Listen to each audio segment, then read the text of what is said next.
Hi guys, and we are back for the VCT Game Changers APAC Series Open number 3. It's been not that long of a while since the last Open number 2. This time around, we saw, I think it was 58 teams coming into this Swiss group stage. Of course, just whopping number of teams, even though we are into the last Open. Guys, I'm your host, Jenny Ray Richard Lee, and with me on the desk for the panel for today is the talented Daniel Colden. Chi, how are we feeling? I'm feeling good. I'm feeling excited for the kind of games that we're going to be having up here today. It's going to be the final open before we hit into LCQ. So I think a lot of these teams, vying for that top 6 position is going to be a hell of a open 3 playoffs, and I can't wait to get things started. Yeah, I mean, we've already got, spoiler alert, a couple of teams that have already qualified for Elite, but we'll get to that in just a bit, guys. We're going to have a recap of the tournament format over on your screens for you guys, just if y'all need, that little refresher for what's been going on from the earlier part of the year. This is, of course, the roadmap for VGC APAC Stage 1 Open. We did have 3 opens. We are on the very last one right now. We had groups a couple of days ago and playoffs that are today until the 30th. And then next stage for LCQ is going to be next month. And then finally, stage 3 Elite. That's the one that, of course, all these teams are playing for. It is going to be October where the playoffs are. So we had kind of a bit more of a sparse schedule in the earlier part of the year, and now is really the crunch time for all of these teams. Yeah, this is where the cookie crumbles, I guess you could say. And we're going to be starting off with the top 8 teams, right? This is going to be the first round for all of these teams. The opening day of playoffs. I think a lot of nerves, right, coming into the playoffs for a couple of these teams. Most of them, vying for their qualification spot, of course, in GC Elite. And yeah, let's take a look at all of our playoff teams here for today. We have a bunch of them. If we go down the list, I think we have a couple of notable teams, kind of familiar names in the scene already, right? SMG, OGX, Fulls and Sapphire, RRQ Kaguya, Scythe, which was formerly Big Scythe, as well as Global Esports Phoenix. And then we got 2, shall I say, underdogs here to challenge for that top place. We got Deviant Topaz as well as Anomaly No Charms. These 2 teams, if I'm not mistaken, first time this season or this year that they've made it to the playoffs. It's the first time showing for these 2 teams, which I'm really excited for both of them. Yeah, I mean, they are new teams, but of course, a couple of familiar faces from these teams. You look at the roster from Anomaly No Charms, for example. You've got Trix, Baby Gwen, Ivory as well, and they've been participating in a couple of the competitions here and there in the last 2 to 3 years. Deviant Topaz as well. I think Balding Kneecaps as well as a bit of a social media presence also. But it's interesting how, we love to see this, right? That we have 8 teams qualify into the playoffs every open, but then just like open number 2, right, you have 6 teams that most people recognize are here in every open, and then you've got 2 of the newcomer teams. And this time around, it's going to be Demon Topaz as well as NC, and this is going to be the prize pool.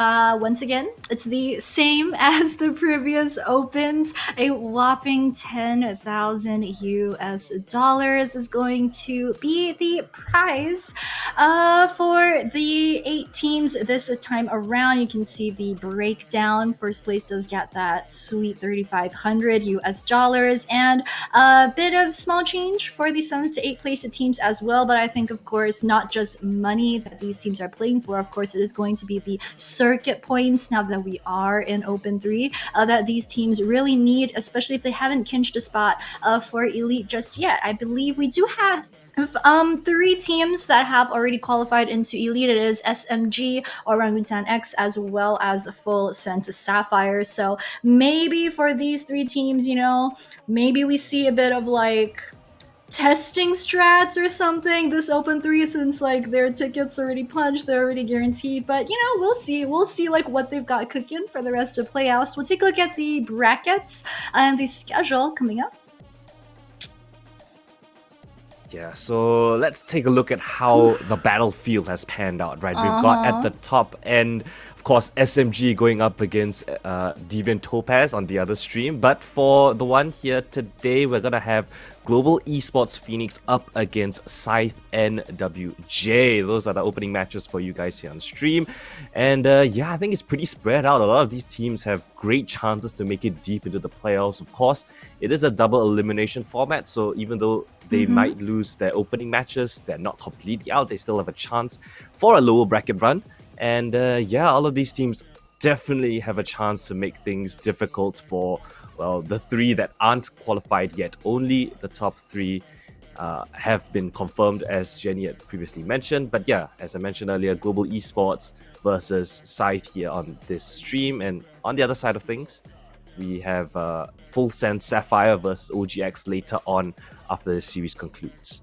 Yep, that's gonna be another banger of a match, I think, for today. I mean, it's always really interesting, like when we just come out of the Swiss qualifiers into the first day of playoffs. I think also just because of the way the tournament format is run, right? Because you have like one open and it's pretty much once a month at this stage. So if you're talking about like the competitive experience, I mean, the Game Changers teams really only get to play in the open once a month. It's not like a type of like weekly sustained sort of league, although for pretty much all of these teams they are scrimming pretty much every day, every other day, so they do have that hectic schedule. But you're talking about, you know, maybe nerves come into play on day one. That's always one thing that's super exciting to see. We do have those two new teams coming up. But guys, before we get more into our first series of the day, we're gonna go for a short break. We'll see y'all in just a bit.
Hi guys and welcome back. We're almost ready to get into our first series of the day between GE Phoenix as well as Scythe and NWJ. And of course, we did briefly mention it earlier on. Scythe and NWJ this time around come back with a bit of a newer name, no longer with the big organization, but I'm pretty sure you guys are going to recognize the same members on the roster that have kept, of course, their main core as well as GE Phoenix. So I think just, coming into today, our very first series, we've got two teams with a lot to prove, right? Because we're saying this time around playoffs, we've got the top 8, but 3 of these teams are already qualified into Elite. 2 of these teams are the newcomers on the block. GE Phoenix and Scythe, however, kind of are in that middle ground where this is pretty much, before last chance qualifiers, their last chance to make it through Elite. Because, for all these teams, no one wants to have to go through the process of playing LCQ. If you don't have to, you could qualify right now.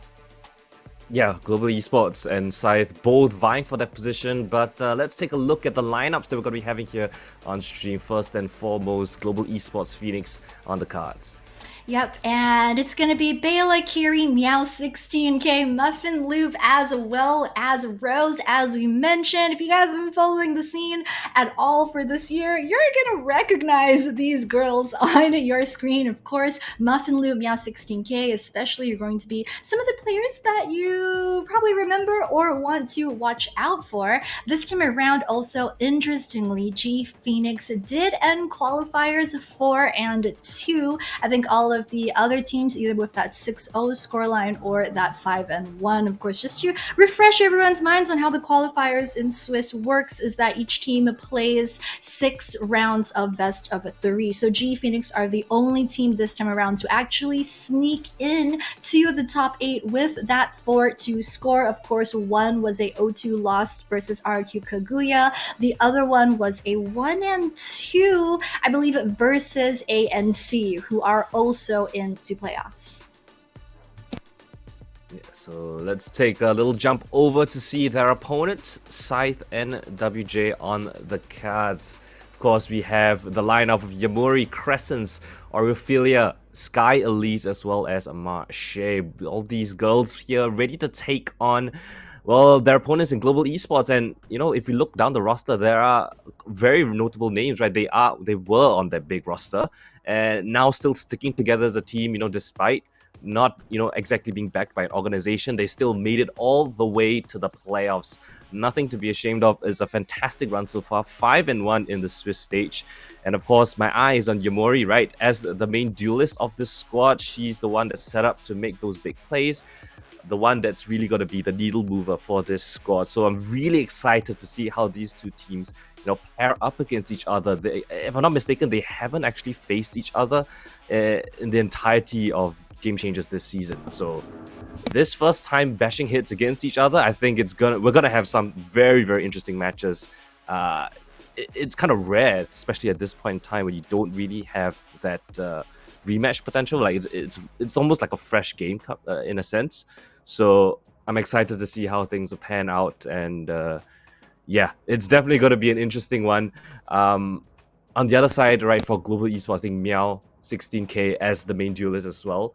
I think that matchup between those two duelists is going to be a pretty spicy one.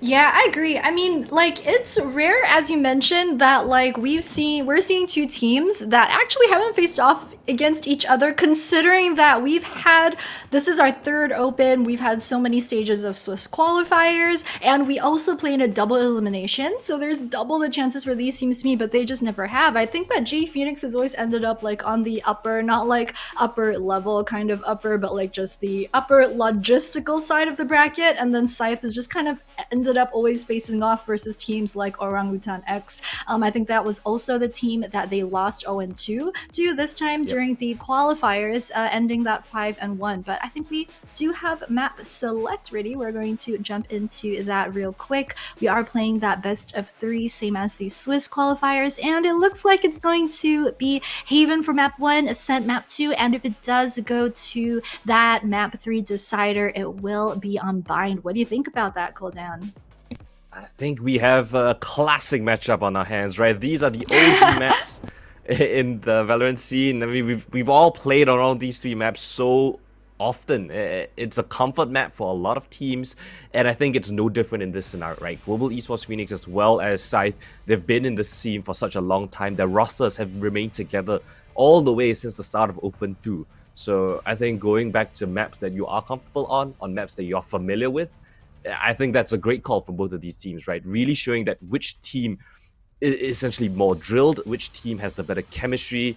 Forget about these wacky crazy maps such as Pearl, such as Fracture, where you have very untraditional compositions, different agent picks coming through on the maps such as Haven, Ascent, and Vine, right? It's classic. Tell us how you really feel, Cooldown, when we were looking at the maps, like in the pre-game before we went live, right? And you saw like that the pick was like Haven, Ascent, Vine, and you were like, I could hear you rolling your eyes through the screen, and you're like, oh, the three most boring maps. And now suddenly we're live, and you're like, oh, this is great. It shows just how well practiced the teams are. But you're absolutely right. I mean, these are the classic maps. These are like, the boomer maps that everyone has been practicing since pretty much Valorant's launch 3 years ago. So if you want to really see like the mettle of a team, it's gonna be on these three maps. So I think we're gonna take a look at Agent Select coming up really quick. But before we get into that, I mean, just what are we expecting to see on Haven? Are we expecting like any shenanigans? Are we expecting the teams to cook up anything, or is it gonna be classic? How do we feel? First and foremost, way to call me out. But secondly, it's honestly, I like that you brought that up, right? For me, I've seen so many Haven Ascent binds in my lifetime that it becomes kind of repetitive. But then again, right, that repetitiveness is something that a lot of teams love to have, especially a long-standing roster, right? When you're comfortable on a map, when it's a map that you played countless times, you're familiar. Every time a rotation comes through, every time you see a piece of utility, you know what's going to happen. It's predictable, it's expected, and you can actually form strategies around that. So as much as I would love to see some interesting maps such as Fracture, I think going back to your tried and true maps, at the end of the day, this is where it matters. When it comes down to the nitty-gritty, you gotta get that win, and you gotta go with your most consistent pick, most trusted composition, most trusted strategy, strat book, whatever you have, right? And I think that is the mentality for these two teams coming in.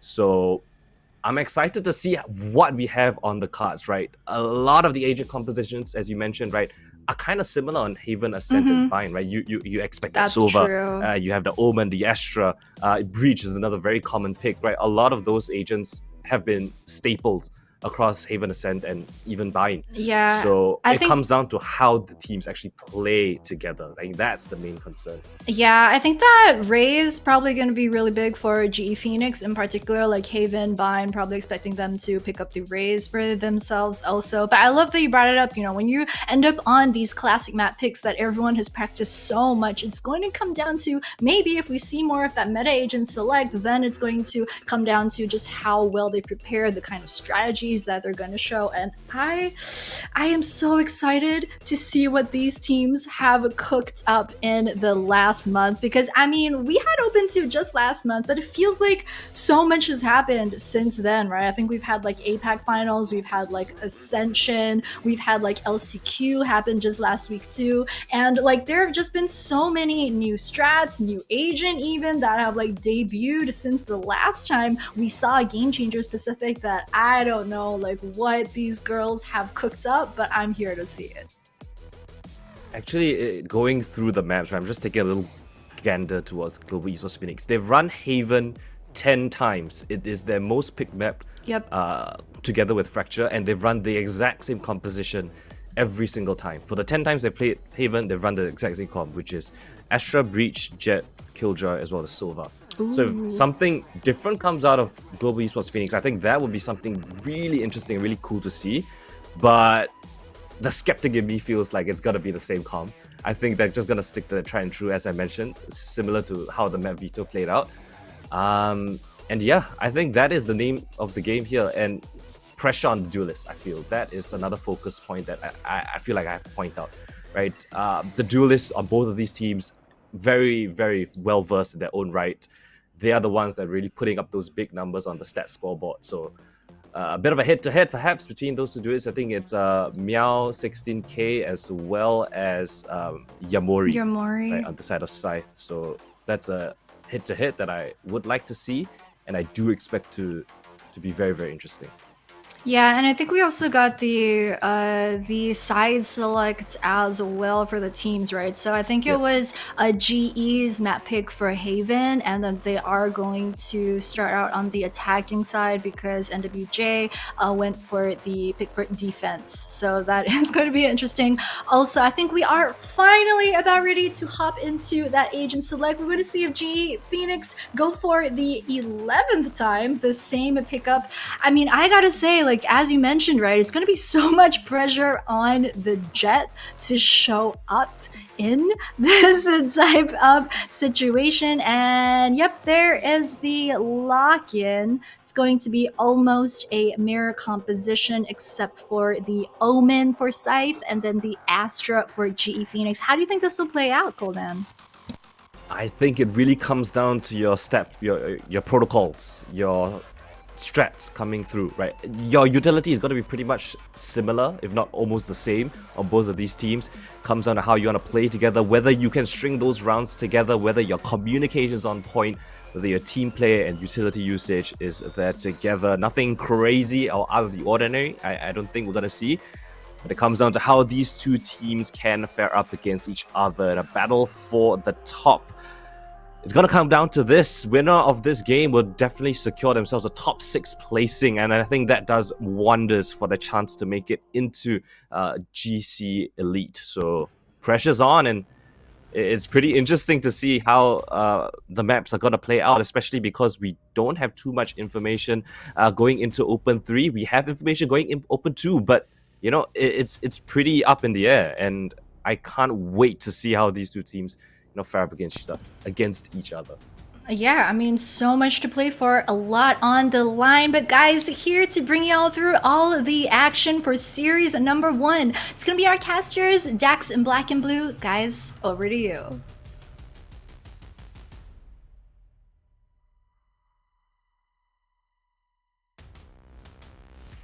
Is key. And all I have to say is both GE Phoenix as well as Scythe have been here for the playoffs of Open 1, Open 2, and Open 3 as well. But welcome back, ladies and gents. Dax here with Black and Blue, and my friend, we are back. We're here at Game Changers yet again, and we're gonna see who's gonna be taking the next step now in this bracket. First, can we obviously all point out the nice swag and Riz that our good friend Dax has brought here. I like your shirt, man. Oh. It's really cool. The first time I've seen you wear something of this sort, but it's the first time we're going to see these ladies actually compete here in this Open, the final Open. Obviously, we still got LCQ, as Jenny was talking about a while ago. Some of the teams here already qualified into the Elite itself. You know, some of the top names, Orangutan, RRQ, and Sapphire. We know that, but we're looking at this series right now, and I think veto-wise, I don't know if you'd necessarily agree with me, but I think Big Scythe, considering they are maybe considered the underdogs in this situation, they come out with a pretty good veto. You look at that final map, Bind, and it's one of the maps that they were able to take down Orangutan in, as I can say hi to your cat. Yeah, of course, we always want to show up. It's raining here, but we know, of course, a storm is brewing for this kind of matchup. I can agree with you. Moving further into the map pool, Scythe might have that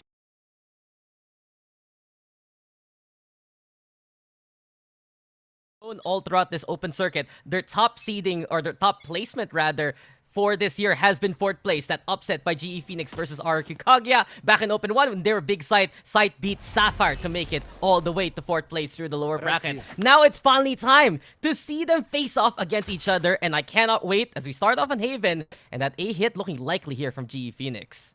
Well, we run it back once more for another opportunity to make things happen, to get themselves into Elite, not have to worry about that LCQ moving on forward. And GE here, the A side is what they really want to focus on. Big problem for Marche to deal with, as she's not going to last for too long. Yeah, Marche falls immediately. Bayla with the takedown, and Muffin Loop wants to play aggressive.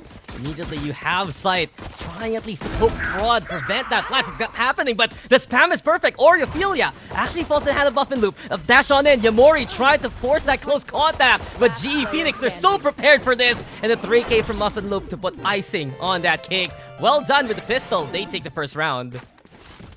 Quick run over. You see just the amount of, I guess, commitment that they had on the A side itself here, coming from Scythe. They just didn't have enough resources to anchor things down, and by the time the retake came, we know that that A site, it's really one of the most notoriously difficult to try and overtake. So for the meantime, quick opening start here for Global. That's exactly what they want, especially here on the attacking side. And you have to wonder here, for a team like, you know, Scythe, who have many times on over, maybe not necessarily reach the results that they were expecting to, especially in the past open. Where does that leave them coming here in Open 3? Yeah, where can they actually find their full potential? They showed up back in Open 1. They surprised many with that dub against Sapphire, like I mentioned. But they have struggled as of late. They have had a good record, though, 5-1, as our panel did mention. And the interesting part, GE Phoenix, they barely qualified here. Our Kikakuya, they got their revenge back in the Swiss stage. Took them down, but didn't actually eliminate them from playoff competition. The only team right now with a 4-2 standing, but they're here to stand tall and proud on that C site. Rose with a plant through the smoke. NWJ goes, and Muffin Loop, she's ready for contact, but falls to the hand of Sky Elise. 4v3 immediately. Rose here checking at the backside, ready with the aftershock as well, and a stellar shot onto Yamori there. Well, of course, full eco here for NWJ. Scythe trying to do at least a bit of economical damage. Well done by Orophelia. She's still fighting, but Rose has the ghost, gets that takedown, and GE Phoenix gets a second. Well, you see Orophelia at the end there, and isn't she one of those players that we really, and I guess to see the community, has her eyes on when in regard to this team? We know her experience from the past, where she's come, what she's been able to do, and that just puts, I guess, insurmountable expectations on this team. Can she lead this team to the same heights that she was able to do with that former Alter Ego squad when she was also on Orangutan for a while? Many questions that we're going to have to see in this series if she can be that leader here, paving the way forward. It's Global. They come on in with their third. Yeah, there were those examples, especially back in Open 1, but this time around, bonus time here for GE Phoenix. And they send Muffin Loop all alone on a solo endeavor. Stuck now towards the sewer. Do they know Yamori's waiting now for the exit by Lobby especially? But this is a distraction. Muffin Loop's presence pulling 3 members of NWJ here onto this A site. They even use the Aldron while this all happens. Look at C go. The garage take a split approach here from GE Phoenix. Yamori eventually gets the pitch going. Sky Elise with the takedown too. And Scythe, sure, they were divided, but he still conquer anyway. Well, you can see Global, they're trying to divide them, right? Hit them with the default. Alarm bot spots out Rose and just makes her attempt of trying to get the flank on Crescent's more difficult. As if you want to talk about flank, it's Yamori who's successful in her attempt. Just not enough firepower here. The remaining squad One of enemy GE remaining. to really get much done. Spike down, C. On the way to the flawless. Yeah, strong anchors there from Scythe and WJ. And as you mentioned, the flawless has come. 3 takedowns here for Yamori. Good to build up on the blades. But of course, the buy will come on out here for GE Phoenix. I do wonder though, why they're fended off so easily towards that C side. A perfect paranoia. If you saw there on that replay, courtesy of Orophelia, that caught everyone along, and that was enough to get that win. Well, luckily for them, not the most favorable bonus here for GE Phoenix to be playing on. Didn't have the best weapons coming into that. Marshall's not much of an automatic weapon, if anything. Maybe some Spectres, but let's see on out here. Full gun round, the first one of this series, and GE, you can see under attack. They're trying to, especially with a smoke being thrown out by Orophelia, trying to anticipate any sort of aggression coming in from this Scythe squad.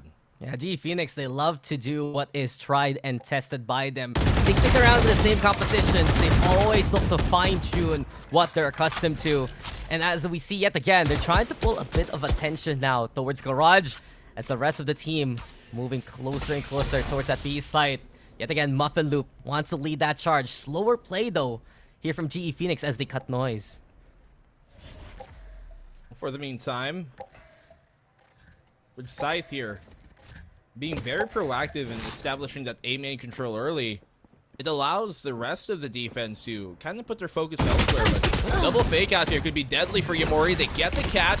It's a nice pick off here from Muffin Loop and the rest of Global, and that could signal their quick and hasty entry towards this A site. But you can see the defense already ready. Crescent and Marche posted up to try and defend the site. Yeah, good stall with the utility, especially at fault line, courtesy of Crescents. Now GE Phoenix, they need to try and find a way in, and of course, Muffin Loop just dashes on forward. Hit by the paranoia though, sticks around in hell. Crescents, does she know that she's there? Muffin Loop still now in position, but Oreophilia has her number. In the meantime, though, look at Meow. Her lurk allows the rest of GE Phoenix to go towards that C site. They're gonna cut it close, sure, but they should make it in time. And Meow gets a takedown. Crescents with the trade. 3v3 for now. That's what they needed to do, just barely on the knife's edge. Sky Elise, good for the one. Bayla, it's going to be a Killjoy v Killjoy bout here. Oh, the reload! Swing. Perfect timing on the reload, and Global Esports Phoenix rise up to take the round. Yeah, no ashes here. It's a flame indeed lit up for GE Phoenix. You can see that they're using so much of the map here, Black to Blue. Very active, especially in calling that attention, making noise somewhere, and then cutting it out, being as quiet as possible, and allow one to lurk on in. This time, it was the Astra of Meow who got in position, allowed the rest of GE Phoenix to funnel towards C. I mean, it was nicely done here by Global. The attempt initially just being stifled there towards that A site, but they pivot, rotate, and wrap around at the right time. Yamori's got an operator here. The C site trying to be locked down a bit more adequately. Global, they love to make early contact, burn some utility early in a round off of the defense. That's what they're doing so far right now. But when you're in this position that you can start to establish this early, when you can start to condition that defense, it always begs the question, what do they do off of that information later on in the half? I think the question now is, can NWJ stick around on those sites, be the anchors that they want to be? Sky Elite's trying to prove that theory right. The perfect takedown onto Meow. Could have gone a second, but Bayla sharper on the shot. 2-for-1 trade though. NWJ with the advantage this time around. Yeah, they're getting the early picks they needed. You asked if they can anchor things down, and I think it was an adequate attempt. Oh, that shock dart just peppering Curie there. She's down to minuscule amounts of health.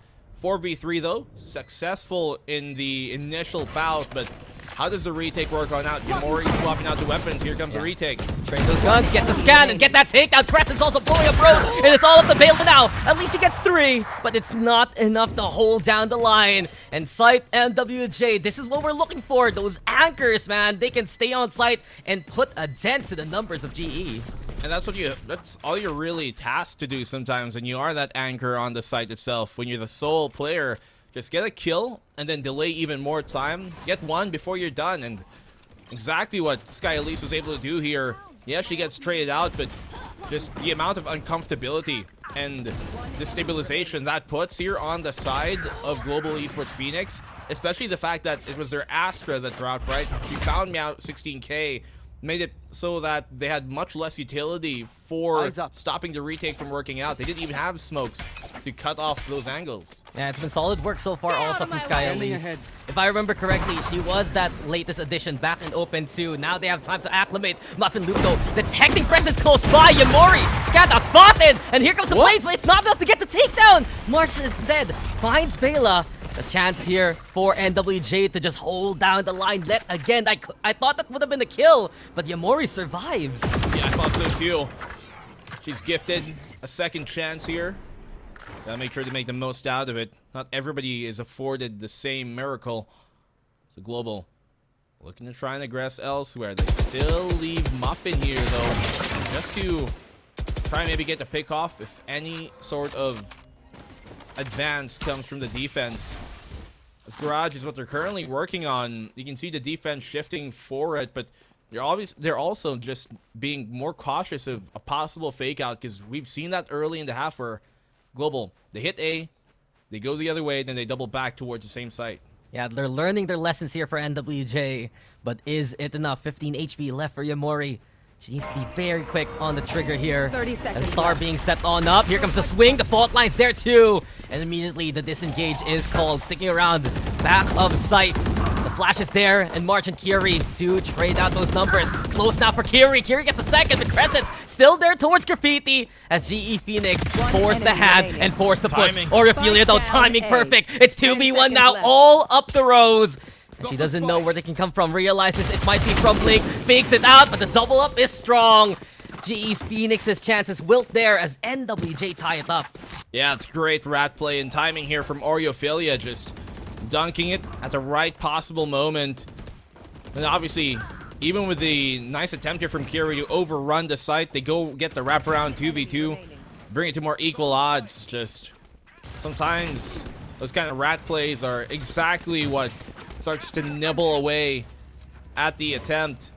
So they tie up the game here right now, and that could have been a round where Global were going to be able to turn things back, but because they're still able to keep the up here for NWJ, this proposes an even bigger problem now moving forward for the Phoenix squad. Yeah, and that hurts the turret. The operator exposed yet again on its angle. But you mentioned it. It's just shares right now here for GE Phoenix. And this is where we kind of wonder what else is there in the GE Phoenix playbook. They're so strong at what they're accustomed to. They practice meticulously from what we've seen so far. Stick around with similar compositions they've been running all throughout the year. But when it's their opponent that adjusts, what does GE Phoenix have left in store for them? We're going to have to find out. Lots of ultimates on either side to throw on out, but obviously the operator is going to be favored there over the Marshall. It's a good pick off. Also, don't have any way of getting back up to speed. Sky Elise good for the one. Oreophilia traded out as Garage is where they make contact, but as the information is given away, it's going to be very difficult now for Kiri and Bela to find an even bigger opening. And look at the timing from the fault lines of Crescents all of the freaking time. She's ready to use that to stall any kind of push from GE Phoenix. Slow play now, forced out Crescents with that takedown yet again. Prepared for anyone coming out from that window. Bela, the only one still standing, wins it out versus Marsha, sure. But it's still not enough to the firepower of NWJ. Relatively good enough here, especially as they take the lead now, NWJ. Imagine if the shot connected by Muffin towards the head. Imagine if that was an operator. If that was an op, she would have won that fight, actually. But alas, it isn't. So, in these type of rounds, I want to see a kind of change of pace here from Global, because while what they were doing initially has been working, so far, you can see the defense has adjusted, and they're not falling to the same kind of plans and misguided attempts that Global are throwing out anymore. Yeah, and it's just that Scythe has really acclimated right now, having Sky Elise on this roster, putting Oreophilia on a controller role in such a cemented position. Everything looks a lot more fine-tuned for Scythe NWJ compared to the last time around. We saw them back in Open too. And this has always been their potential. They have strong players in their own rights. They have players who can hit some stellar shots. And as of right now, GE Phoenix, they need to find even more ways to force the issue to actually beat out these anchor positions from NWJ just to get the side take that they want. Well, they have lots of ultimate to do that this time around, Dax. Rolling Thunder, Cosmic Divide. You pick it, name it, they've got it right now. And that's exactly what they could utilize here. To maybe throw a wrench into the spokes of NWJ, whose defense has been looking pretty solid these past few rounds. Operator's still alive, of course. Cosmic Divide could be a big hamper to that, but the more amount of ultimates you throw out here, NWJ, they've got some of their own to respond, and it could be a shuffle where you see GE commit a lot but not gain much in return. He knows Kiri's there, and the shot doesn't connect. Over onto the corner. Kiri actually still sticking on around, and while this happens, yet again, pull that attention and go elsewhere. Hunter's Fury now, forced out courtesy of Marche. NWJ has so many ultimates to work with at the very least, so there's the stall, but they realize it's a re-engage towards B, and the plant goes down. GE finally making it to post plant. Yeah, in and out, one and done. Just get the plant, and that's all you need to do. And now they have a decent post-plant hold. Cosmic Divide here. That's an offensive one used by Meow. They don't have one on the defense, remember that, but the Rolling Thunder is what they got. Scan, perfect. Crescents gets the one. What a clear, and Oreophilia is defusing while all this happens. NWJ will win the round already, but there's still contact happening towards the grass. Crescents with 3, Hunter's Fury too late to the party, and Scythe with such a quick adjustment, such a quick call to win it out. Were they even aware that the defease was happening? No. It didn't seem to be the case, because you saw that Kiri throw out the Hunter's Fury quite late. And by the time they did, it was, I guess, too little. With a moment seemingly being taken away from him, NWJ here able to use the guise of aggression to mask the fact that they were on the defuse already. Who can hear the defuse when all you hear is gunfire elsewhere? Crescent though having an impeccable game. We talked about her stall potential. There's always that caliber of firepower from her as well. And GE Phoenix, a bit stuck right now. I'd love to see them play a bit more aggressive. Look to enable Muffin Loop even further. The Aldrin though gets the connection. There's the operator shot, but it doesn't hit its target. Rolling Thunder instead though, they had the inkling of information. It's a short hold. And we have Muffin Loop on top as well. Crescent falls and GE Phoenix, this is what they're looking for. But Yomori, a smoke criminal on the inside. Can she get another shot going? Oriophilia, the reinforcements are there. And GE Phoenix walking into sight lines. Nice shots though from Meow and Bela to wrap it all up. It got scrappy in the end, but GE fights back. Scrappy's the right term there. GE almost losing that one, even if they kind of get early advantage here. You see Muffin and Kiri both get a pick, obviously as March was scanned there towards the sewer, but the recovery here potential from NWJ, always a difficult thing. They get 3 picks in a row, but obviously because Sky Elise wasn't able to mark down that A main, just a swing coming out was right on time. And another timeout here to be called. Scythe calling theirs. And this is what I was talking about, Dax, a while ago, that if you're GE, especially in that round where they went for that B plant, it could be a case of they throw lots of ultimates, but it simply just goes to waste. It goes null because NWJ have more to throw in return, and it just completely nullifies and just simply, it's almost like it just deletes it from even existing. And now they've lost a lot, but haven't gotten much in return. They've gotten the 1 round, but that was, look how scrappy it came, and look how light their buy is because of it. I mean, they got the operator too. And I do feel like, sure, it was a scrappy round, but there were some good calls from GE Phoenix. That Rolling Thunder from Rose, absolutely perfect. As soon as they realize yet again, this is another short hold from Scythe. This is them yet again trying to catch us out, transiting towards the lobby, then this is their chance to actually get that catch, and I'd love to see more of that. Muffin Loop is happy to be that aggressor. Try to support her even more so with a bit better front line, and maybe this time she can find a frag early on. Up versus up this time, and there you go. No gun diff, Muffin Loop wins it. Well, how can they enable that to happen even more, right? So, Yomori being taken on down is a good start. Quick pick and peek by Muffin. Certainly tasty. But let's move on forward.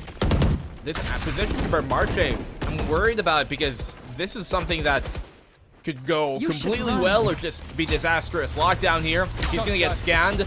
Oh, shot fire. Destroy this. This is a big one. Kiri's just forced to push because of the aftershock. And Crescent's actually going to get that takedown. And you mentioned it. Lockdown broken. It's just NWJ keeping them at arm's length. But as the gravity well is popped already, GE Phoenix cannot find any of these targets left and right now here for Scythe. GE Phoenix, they might think about disengaging here. They're forcing the issue though, wanting to flush them out with utility. March now out to the open. Finally, GE Phoenix will get that takedown. Look how long it took to flush her out though, and how much utility they had to commit. Not just a nanoswarm and aftershock, but even before that, right? The gravity well, the scan, everything else in between, and now they're simply left with no option aside from pushing forward. Fortunately for them, Paranoia has already been expended, but there still is that stun. The fault line comes on out here. Muffins in, and there you go. Crescent, though, has her number. Another one perhaps here for Crescent. No, it's just overwhelming from GE Phoenix instead. And Sky Elise, she's gonna play the hero here, Black and Blue. 1v3, the lockdown's there. A long position for GE Phoenix instead. She's looking for the lineup. She knows where they're gonna hide. And of course, Rose is keeping an eye out. There's the nanoswarm. It gets popped though by GE Phoenix, and she has to do it all by her lonesome. Low HP against these targets though. Spots out the shoulder of one, pushes the issue, finds the kill out the Bela, but it's 2v1 now, and timing has to be perfect here from GE Phoenix. Meow gets the info. Gravity well has been popped. Sky Elise, she needs to get these kills, but the stun is there. And it's getting even tougher and tougher now as the timer is ticking.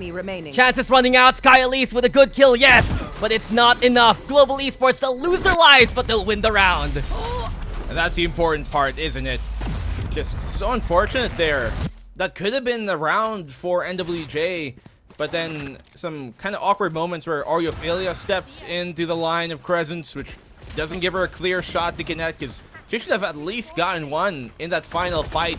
before leaving Sky Elise down to the 1v3 here. And this one specifically, they kind of block each other, just can't see where to keep on connecting.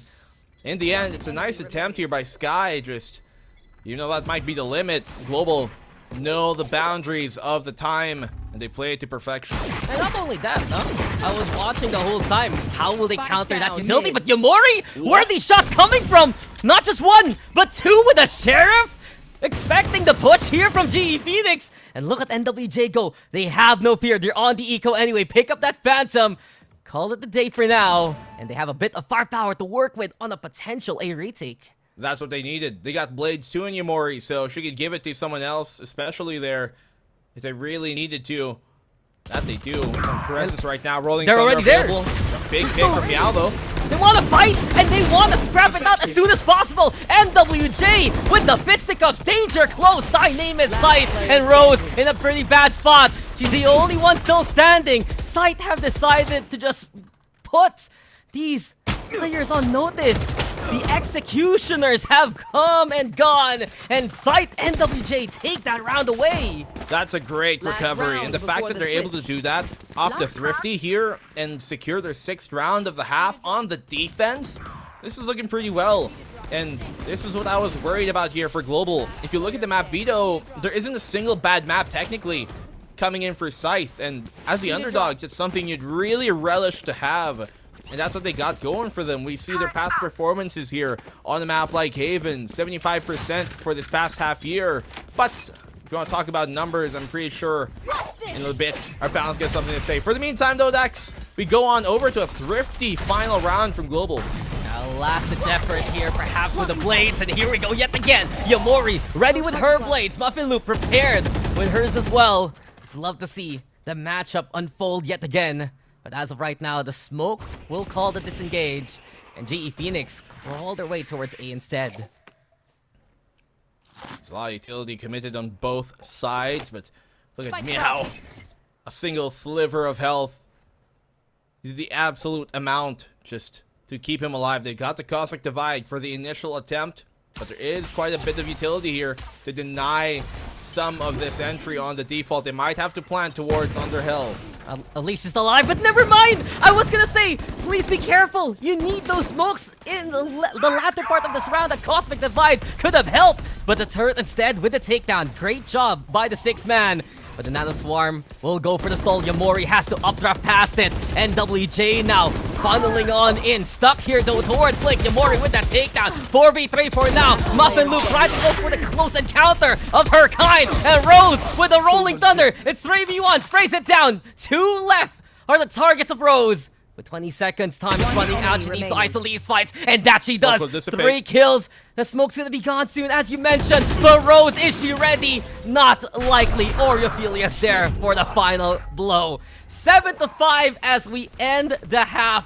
What a way, though. We saw that stall from GE Phoenix, but NWJ, they fought back. I mean, they definitely kept the round still possible there. The fact that they had so much to keep the retake at bay from NWJ, right? They got the Aftershock, the Nano Swarms, the fault line, so much, and yet ultimately just the firepower working out here for Global. But what's gonna work out is our awesome duo on the panel, Jenny and Koldan. What you guys thinking?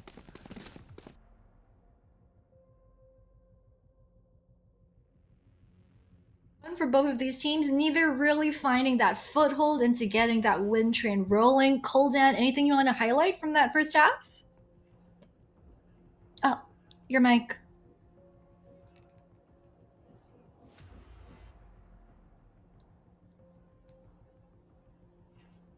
I think it's your VMix mic. Hello, hello, hello. Am I back finally? Okay. You are. Yeah, I just wanted to mention, right, that one of the biggest rounds, one of the most influential rounds was actually the Killjoy ult round, right? We saw them put that Killjoy ult towards the A-shot position, but the proactiveness coming in from the Scythe players, right, they realized that was going to be the call. There was a tag pause called before that, and they essentially completely countered that attack coming in from GEX. Yeah, GEX almost came through and almost won the round at the very end, but I think that's the kind of proactiveness that we need to see coming out from Scythe going forward, especially, that eco round that they had towards the later half as well, right? Pushing down mid together and then finding a 5 versus 3 advantage that really, really set the tone for the first half. Yeah, it was scrappy at the first, beginning couple of rounds, but as things went on, we see Scythe slowly growing to their own, slowly figuring out how GEX actually want to play, and we saw it fantastically done with a 7-5 lead at the half. Yep, 7-5 lead. I mean, we are going to see the half next with the Omen versus the Astra. Maybe that's going to come into play, but I mean, we've still got the second half and all to play for. Jackson Blue, back over to you. I'm still trying to think of their duo name. I'm trying to figure out how they put Koldan and Rayerchu's names together. Koldanichu? Rayredan? I don't know. I'm just trying to do the tandem there. But honestly, it's been a very, I'd say, unpredictable game with some of how these rounds have been going, man. There are times where this aggression suddenly works. Suddenly there's someone who's able to hold. But in the end, it's NWJ now on their favorite side, the attack with the lead. Well, let's see how it works out for them this time around. Good job initially in the first half to establish this small, but still, it's a lead. That's all you can really ask for sometimes. But I want to see how the defensive global differ this time around to their attacking side. Koldan talked about them, trying to be active a while ago, and we need to see a bit more of that. They do have some of that holding power that was a bit more lacking on NWJ's defense due to the Astra in comparison to the Omen, but will that necessarily be a big difference here on the defense? Yeah, I'd love to see also for GE Phoenix how disciplined they can be. They have a bit more stall potential thanks to Meow, who's always in position, who can help out anywhere because she's on that Astra. But as of right now, NWJ willing to just go for commanding firepower and wants to make that push work. And Mori leads the charge. Vela having to hang back towards backside. The floor to clear towards platform. And eventually, Yamori will get that takedown. An elongated fight, sure. Meow, though, still into the corner. Not cleared as of yet. Low HP targets in front of her. Targets of opportunity. But Oreophilia is ready for anything. It's 3v2 now. Here comes Muffin Loop and Curie. Stellar reinforcements here for GE Phoenix. All topped up, ready to go yet again. 2v2. Plant goes down. The turret's there, though, to try and get a bit more firepower. Locked position for Curie, but she's on top of it. The dash on in. A small distraction, but Crescent still standing tall and proud. 1v1 now. It's Curie versus Crescent. Who can get the drop on who? Curie, though, wrapping around. Crescent just barely staying away, but eventually, Curie will track her down and get the win for GE here. Huge round here for Kiri at the end. The fact that she was able to get on top of the logs, split the attacking side to have to deal about both sides and get those 2 kills. Huge implications here to keep them on their toes, and it's just a difficult position for Meow. She's able to get the 1, but the second shock charge would have confirmed her if she didn't go down to anything else from Oreophilia. Still though, incredibly scrappy round, Dax, to start off this pistol. Look, if GE Phoenix decide to play scrappy, might as well. And one thing I've noticed actually all throughout this game, Black and Blue, is there are times that, sure, Scythe has the numbers, but they don't have the HP to actually fight. And if GE Phoenix can take advantage of that, they might have an easier time on these retakes. Well, if they can pepper them down earlier on, then that's exactly what's going to happen. It's just not just pepper. Sometimes it feels like there's a bit of salt, a little bit of oregano along the way. Seasoning. Yeah, just someone needs to cook at the very end. Someone needs to be that head chef. At this point, they could start to marinate them as well if they got the time to do so. But, Muffin Loop, big risk, but she can come away with this. She's got the Bulldog. Oh, she dodges. No, the stun, it connects, but they're not clearing her out. Gets the one, the double goes her way. She actually went for the shots while stunned up anyway, so 2 down already. NWJ with no clears whatsoever, and it's pretty crystal clear for GE instead that this can be their round for the taking. Oreophilia with a fadeaway shot. Stellar value with the classic, sure, but she can't get a second. And now that lead, it was a smidgen a while ago. It's non-existent now. Yeah, mere blink and it's gone. So, Muffin, they didn't even check her, but still, as you said, didn't even wait for the stun to dissipate. Just went immediately. She knew that maybe someone else would have noticed her coming on in right on after. So, good timing still. Bela as well on the back line to make absolute certainty that there was no other pushes to come here from the attacking side, but Now they've got their guns. Rifles abound here for the NWJ squad, and Crescents, she's having herself a great game, but will that convert now in the second half? Yeah, she was absolutely valuable on the first half. This time around, though, Kiri gets no value versus the dart. Yamori instead with that takedown. And a push here from Scythe immediately. Quick reactions here from Scythe, but Muffin Loop, where did that come from? Finds the angle, there's the flash, but she can't hit a second kill. Instead, Meow is there for reinforcements. Whoa. Meow with a second two. And it's a cat scratch here. Can Meow get more done? No, she can't, but it's 2v1. And it's up to Bela yet again. Look at them though. NWJ peppered one more time. Dude, Marche did so much in that final bout there on the swing once more. It's the initiators here coming in big. Let's not forget, she got the opening scan as well to enable Yamori to get the first pick off. And then at the end there too, double for her. But now it's a 1v2 for Bela. They know where she is. She's got the turret just off the cooldown. And now they know that she's just inside the smoke. There's the dart, there's the spam. And NWJ just trying to set up a bit of a crossfire here. Nano Swarm now, preventing that swing from Oreophilia. Bela creeping closer and closer, but Marche is at the ready. Third kill, third muncher, and well, 8-7, NWJ keep that lead. I was talking about her because really big round for her here. She gets that scan. It doesn't even connect, but still allows Yamori to get the kill on the unsuspecting Kiri there. There was a great smoke also initially here too, being thrown out by Meow, but even if it allowed them to get the kills here, keep him back, keep him at bay as she got the double. In the end, by the time it dissipated, just circumvent the wraparound from a player like Marche, who's been having herself a quiet game. It finally comes in when they needed to. Yeah, NWJ, they have these superstars at the ready. They have these players that can just step on up when they need to the most. And if we've seen from GE Phoenix, a bit more of that discipline, a bit more of that textbook. Here for NWJ, it's that firepower that we can watch out for as of right now.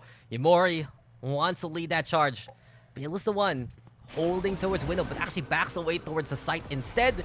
They're ready anticipating a back site hold here for GE Phoenix as NWJ gets a bit of intel and gets garage presence for themselves. They have the From the Shadows as well here from Oreophilia, so if they feel like they have to bail out, she can. Especially if it comes down to the wire here on the clock. Less than a minute left remaining. Seems like the B site looking to be their option. Only a single smoke here off the cooldown from Oreophilia, so they're going to have to time it right. Muffin Loop, she's going to get scanned. They know where she is. Dash at the ready. Yeah, but there you go. The fault line's there yet again. And Muffin Loop, she wants to take one down before she falls. A dash forward instead, maybe misclicked, but in the end, it's NWJ who gets 2 frags for free. The shock dart's there though, and Oreophilia still staying safe. GE Phoenix now exposing the presence towards Link. A good kill by Meow. He's getting garage back. But it's a struggle here for GE Phoenix. They don't have the angles up opportunity. Meow needs to get these isolated duels going her way. And that she does. 3 for Meow already. This is looking likely here. The Rose though with the flash. Marcia with the takedown. And Meow still fighting. Still scrapping it out. And the 2v1. Meow gets a 4th. But the ace is denied. And the round 2 is won by Scythe. 9-7 now. Once again for Marche, they're coming in big at the end. But look at the attempt here by Meow. You almost want to see her be able to convert it because of just the possibility for that ace. Scrappy second kill here onto Yamori. Third follows up, unsuspecting their Oreophilia, but in the end, just a numbers advantage to be able to play off the 2v1 in favor there of NWJ. And Global, they're starting to slack behind here when it's not individual kind of big plays coming out to save them. They just seem like they lack the rest of the game to come back in the second half. Yeah, they're trying to run a textbook play. They're looking to be in those, I'd say, more constant positions. But when it comes down to it, they look for the bailout play. And speaking of bailout, she's gone. Crescent with that takedown. Yet again, NWJ with a stellar find, with a good moment of opportunity. And the C-side is there for the taking. Quick pick off here from NWJ and a quick plant as well. Could be a very hasty 10th round on the board for him.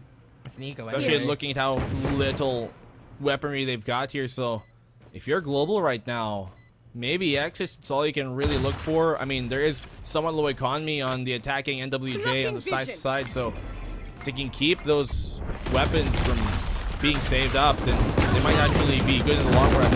And honestly, as NWJ look to clean up this site, Kiri fights back. She's the only one still standing, and the reinforcements arrive to help out their member over onto the corner.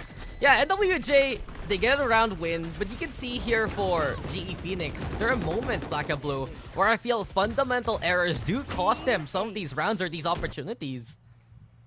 I mean, like, Bela there just... Even with a scoped weapon, she seemed the one who was more unaware of the peek coming on in. Maybe a bit too close to the angle. That's an extreme case there of you seeing the angle advantage of the peeker. Whoever's further from the angle being held will get to see that person quicker, and Bela a bit too close as well. But they have to keep this game close and specific, and for that attempt, it's the operator out for Muffin. Yeah, Muffin, she has been at least the one making space here for GE Phoenix, but Yamori ready to lead that charge. And I like this, honestly, for NWJ. Yamori hasn't had the best record against Muffin Loop right now in this map alone. Instead, she's willing to lead the forces elsewhere as the Hunter's Fury is forced on out. A nice shot, though, by Muffin. Crescent is gone, and that's a big target of opportunity here for GE. She still has a dash as well because she never had it prepped for the initial fight. That early pickoff here in the Crescent, that's going to be big because Crescent has been having herself a great game and a great shot found here by Muffin. Yeah, Muffin has had Yamori's number throughout this matchup, especially when it's operator versus operator. GE Phoenix, though, just with those 2 commanding kills, that's enough for them to silence any kind of ambition here from NWJ. And if this keeps up, this might be a save round here for the offense already. It's difficult now, Dax. Yeah. That's to say the very least here for 30 NWJ seconds in left. this type of round, but all hope is not lost. They got the economy for the next.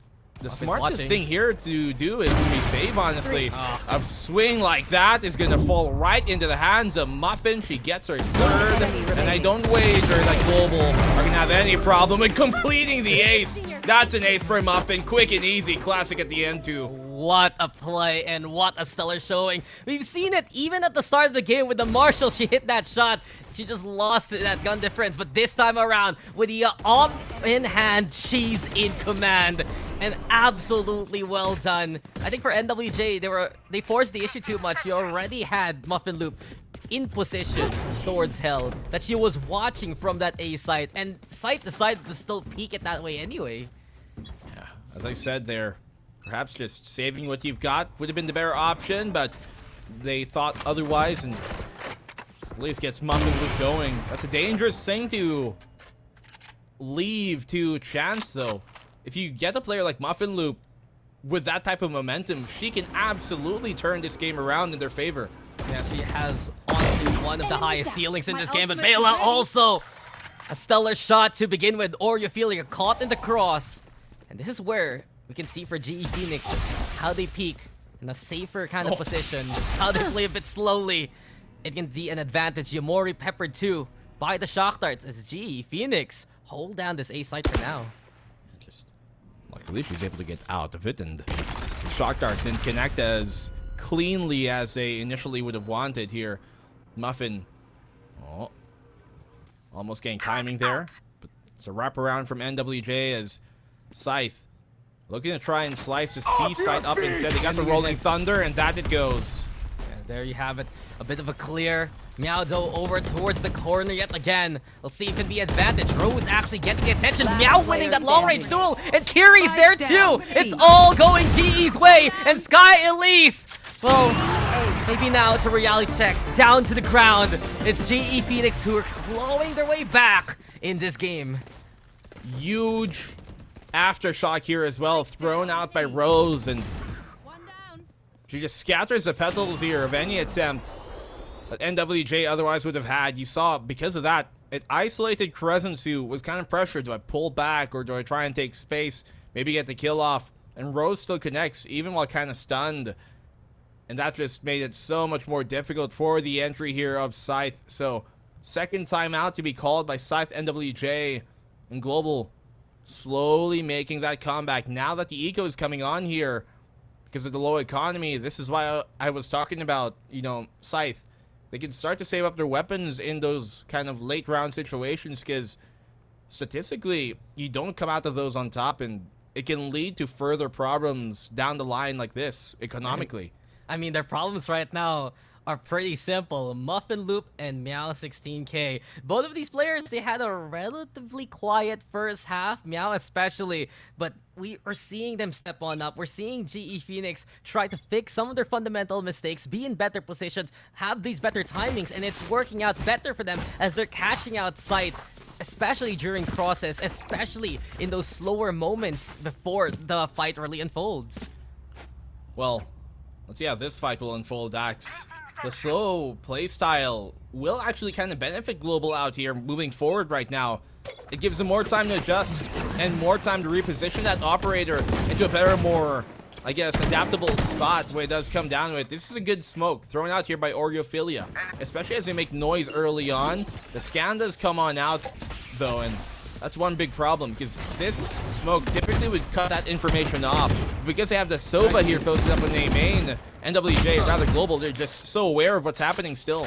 Yeah, and not only that, I noticed a while ago, by Garage, Bela was near the doorway. I think she heard that turret being placed especially. And GE Phoenix, they know it's a bit more scattered here on the offense as NWJ are on that lesser buy. Committed position taken by now towards Cubby. A slower push here from Scythe. But you mentioned it a while ago. This speed, this pace, it's gonna benefit GE Phoenix a lot more. Especially with some of these angles. Here comes Muffin though.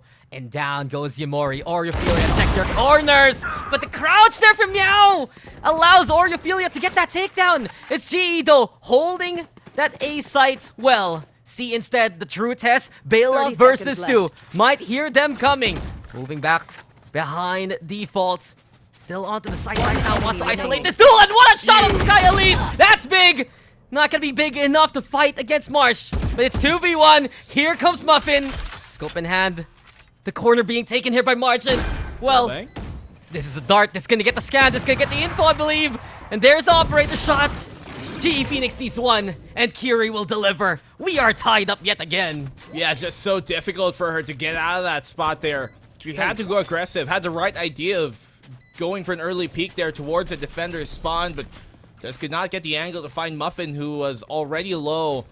Still, though, it is a type of round that you'd like to see be recovered from a team here who are down. But even better recovery, if that's what you're talking about here for Global, to scrap these rounds back one by one. Muffin going for the aggression there towards a lobby, getting the pick off on the unsuspecting member, and then falling back unscathed for the most part. It really bodes super well, and you can see the slower playstyle just benefit Global as they're able to not only reposition the op in the proper spot, but also have those stars prepped beforehand. It's something they tried to force as much as possible against the opposition. We've seen it in Open 1. We've seen it in Open 2. If GE Phoenix can be a bit more meticulous on their approach, they will try to find those opportunities. And you said it yourself, Muffin Loop, she's been getting away with things unpunished by NWJ. Now we get the Hunter's Fury. Fault lines there too, just to allow Yamori to go for the cross on top of the crate, but Bela still gets a takedown. Oreophilia's there though with the trade, and now Crescent finds Rose too. Meow though, all alone, trying to go for the hold. Fights back at least. One falls, makes that 2. At least damage done in 2v2. Doable here for GE Phoenix as NWJ gets the plant going.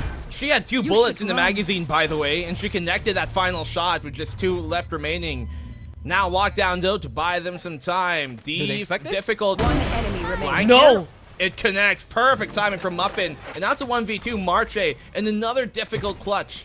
Yeah, similar scenario. Deja vu indeed, but a different corner now by Muffin. Flies high and will deny NWJ of any kind of glory. Here comes Muffin Loop, and there goes GE with a lead. She actually just updrafted that to check with her blades. Massive respect here for just the amount of capable reading that you can see from a player like her. That's not something you typically see from a duelist, but she's been having great reads on the situation here, Muffin, on where to go and what timings to potentially anticipate. And it just works out to perfection for Global, who have now gotten a 4-round streak to come back and take the lead over. And just such a back-to-back scenario. Stuck in the corner, on that C site, forced to go for a 1v2. What happens? Another GE win. You mentioned it here though. It is just GE right now, keeping up with success, getting dub after dub. While Crescent's thinking about the fault line, Muffin Loop wants to go for the push. A little too late to actually get the shot going, but survives for now. Good damage done though by NWJ at the very least, making sure Muffin Loop and Bela are low HP. And perhaps those can be targets. Leg shot, not gonna happen. GE Phoenix have to back away for now. Yeah, they're quite low now, so these pistols, Stinger, Bulldog, they can definitely do damage against Bela and Muffin. You have to be careful of the position, the predicament they're being placed in right now. See Scythe looking to be split on up. Our operator is gonna prove to be a problem here moving forward. They have to use one of these smokes defensively to get themselves into sight. Yeah, Bela's also in a really good position towards Garage. Muffin now trying to hide in the corner. Muffin and Meow, here we go yet again! The M&Ms, 2 fights. The blades are there though, and there you have it. Low HP will be punished. 3v2. NWJ, they got out of the bush, but can they get clear past GE Phoenix? Looking likely, as it's all left to carry now. 1v3. Sky Elise with the plant. And NWJ, they forced the issue. They went for the push. Here we go yet again. Take 2, but Kiri wins it. 1v2 right now. Sky Elise actually backing away towards Long alongside Yamori. They planted for that angle anyway. The dart's there. Gets absolutely no incel. And Yamori, she picked out the operator. Wants to do what Muffin has been doing to them all throughout these past few rounds. There you have it. Shot through the hearts. And you're to blame. It's an 11-11 scoreline. A thrifty win even here for Scythe. That's a good angle here being held in the end by Amori, because she knows that in that specific angle, someone would be checking more than likely towards that cubby. And so it creates an awkward position where you have to pick 50-50. NWJ, when they needed to the most, against difficult odds, able to get those picks, and it was really due to the punish that they were able to establish early on Muffin. As she tried to go for something a bit too overzealous. She brought down, I think it was Kiri who got tagged up with her in that case and made it so much more difficult. Rather, Bela. Yeah, Bela, yeah. For them to get back in the fight. And you remember, we were talking about GE Phoenix and their positioning was sound. But because of that low HP, because Bela and Muffin Loop were the ones trying to at least get the catch on the split approach by NWJ, it was punished so quickly. A long-range sheriff shot, mind you. And it wasn't even a headshot anyway, enough to get that kill. That was what allowed NWJ to actually get in there. Just that early bit of counteracting that aggression just pays so many dividends down the line. Yeah, it was through the wall as well, through the platform and then into the chest. And that would only be possible due to the low HP, as he talked about. So those type of things, you can see how the butterfly effect can produce these consequences late into the round, just to some overzealousness shown early. Still though, I don't want to kind of dissuade Muffin from going for some of those peaks of hers where she just catches him with off timing. Is now we actually get a proper gun round. This matters so much because economy of both sides not in the best position for the next round, which will be the match point round. This is the penultimate moment. This is honestly do or die right now, despite the fact that these two teams aren't on match point as of yet. And don't worry, Black and Blue. Muffin can't hear you because she's still peeking towards that B side anyway. And Kiri's the one who might be in trouble. Realize the situation. Goes for the owl drone and needs to back away as soon as possible because Yamori wants to barrel down that side of the map. The dart's there. The Rolling Thunder is the answer. Cloudburst right now as NWJ move their way towards a site. And they use the scan, but I would have wagered to try and save that here for the retake itself specifically. Rolling Thunder and the Hunter's Fury with the lockdown even before the spike is placed. Big commit. Oh, Oriophila has a plan from the shadows right now as it's a scrap fest on that A site. In the end though, it's 2v2 and Oriophila just says, I'm out, peace, I ain't dealing with that. Oh, but now it is split here. Do they even know where the plant is? I think you can tell, they can tell that it's towards C, but you can also see that Rose is trying to be aware of the flank coming from Crescents. They know that Crescents is still there. They know that Oriophila is the only one rather, who zipped on away. And this time around, it's GE Phoenix trying to play together. They do want to go for a potential punish onto Crescents first and foremost. Never mind, Curie and Rose actually they decide know. to make their way towards the site. One enemy Have it a remaining. bit of an angle, or Ophelia crafting it well. Can she deliver though in this scenario? She put the package down towards that Player seaside. standing. Sign sealed and maybe Played so even well. delivered. So well done here by NWJ. They're the ones on match points. What a way to recover, Dax. So much committed here by Global towards that A site. Hunter's Fury, Lockdown, and the Rolling Thunder.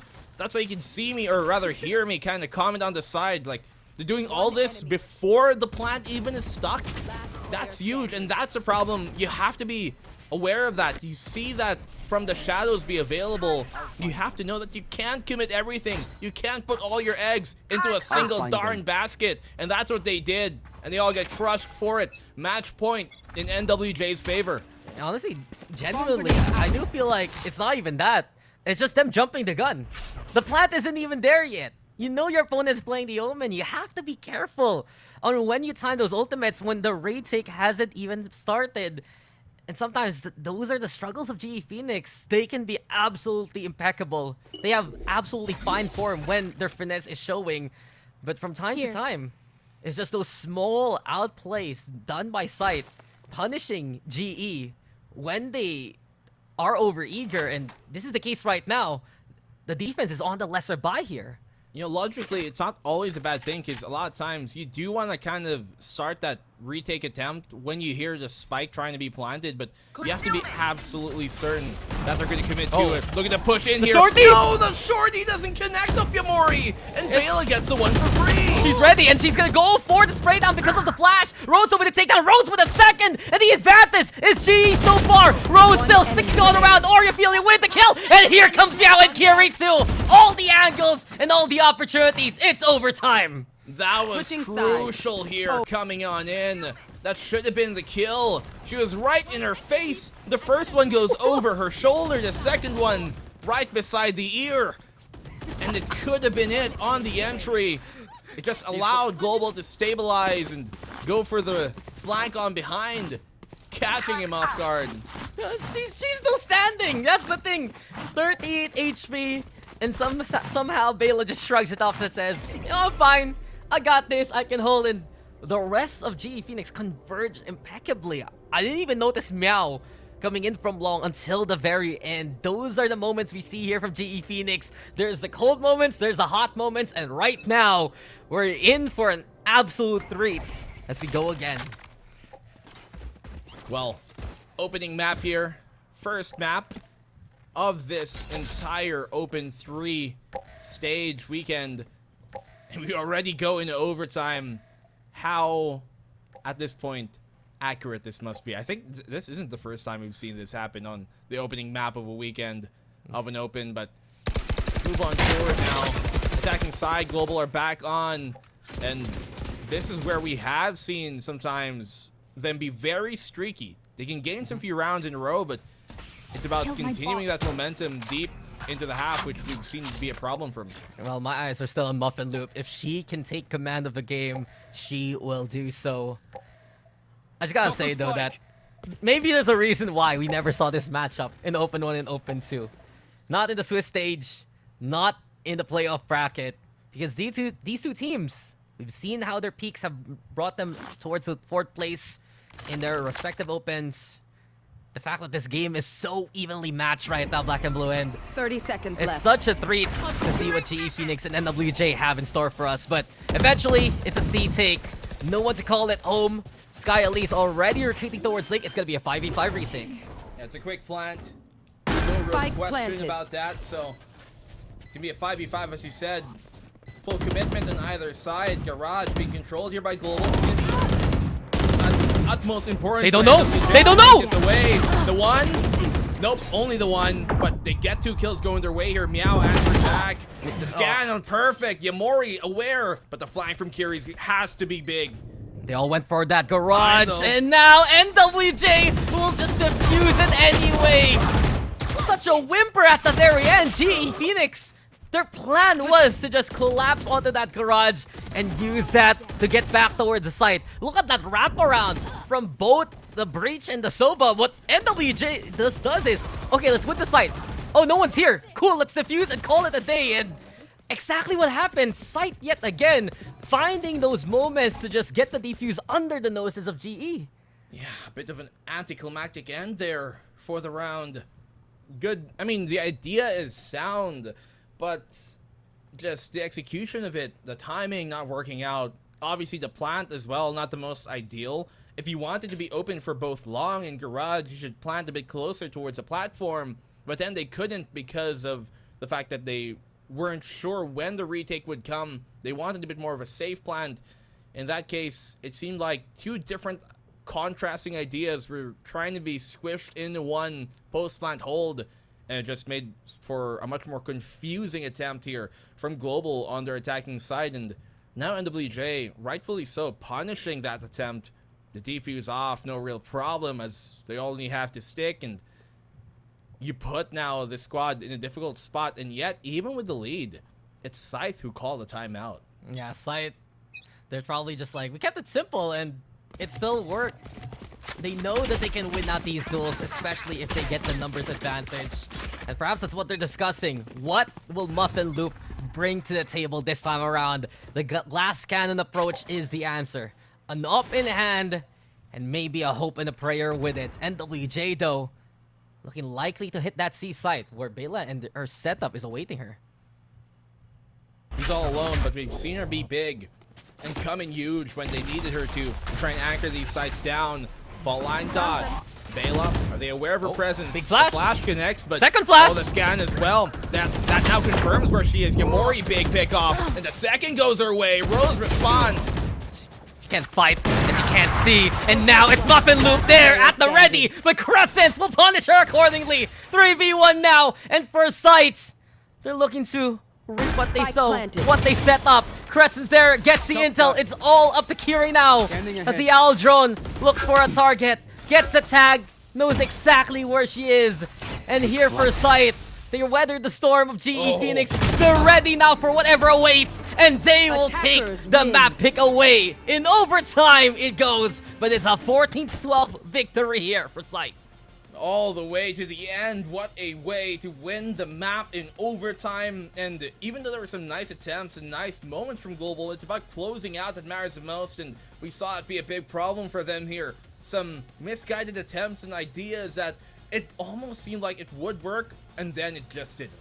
Yeah, and just from the get-go, right, you'd see for GE Phoenix, they have all these plans, they have all these antics that they can pull attention away, that they can make noise somewhere and just make sure that Scythe is going elsewhere, find those opportunities. But other times they would stumble, have these fundamental errors of position, just take too long to clear out utility. And those are the moments when Scythe NWJ is a team that can be very sharp to find those moments, find those timings, and get those kills anyway. It did go the distance though, and I'm expecting an even closer bout into the second map. But for now, I do believe we're gonna have to throw it over to our panel to break down what just happened in that first map.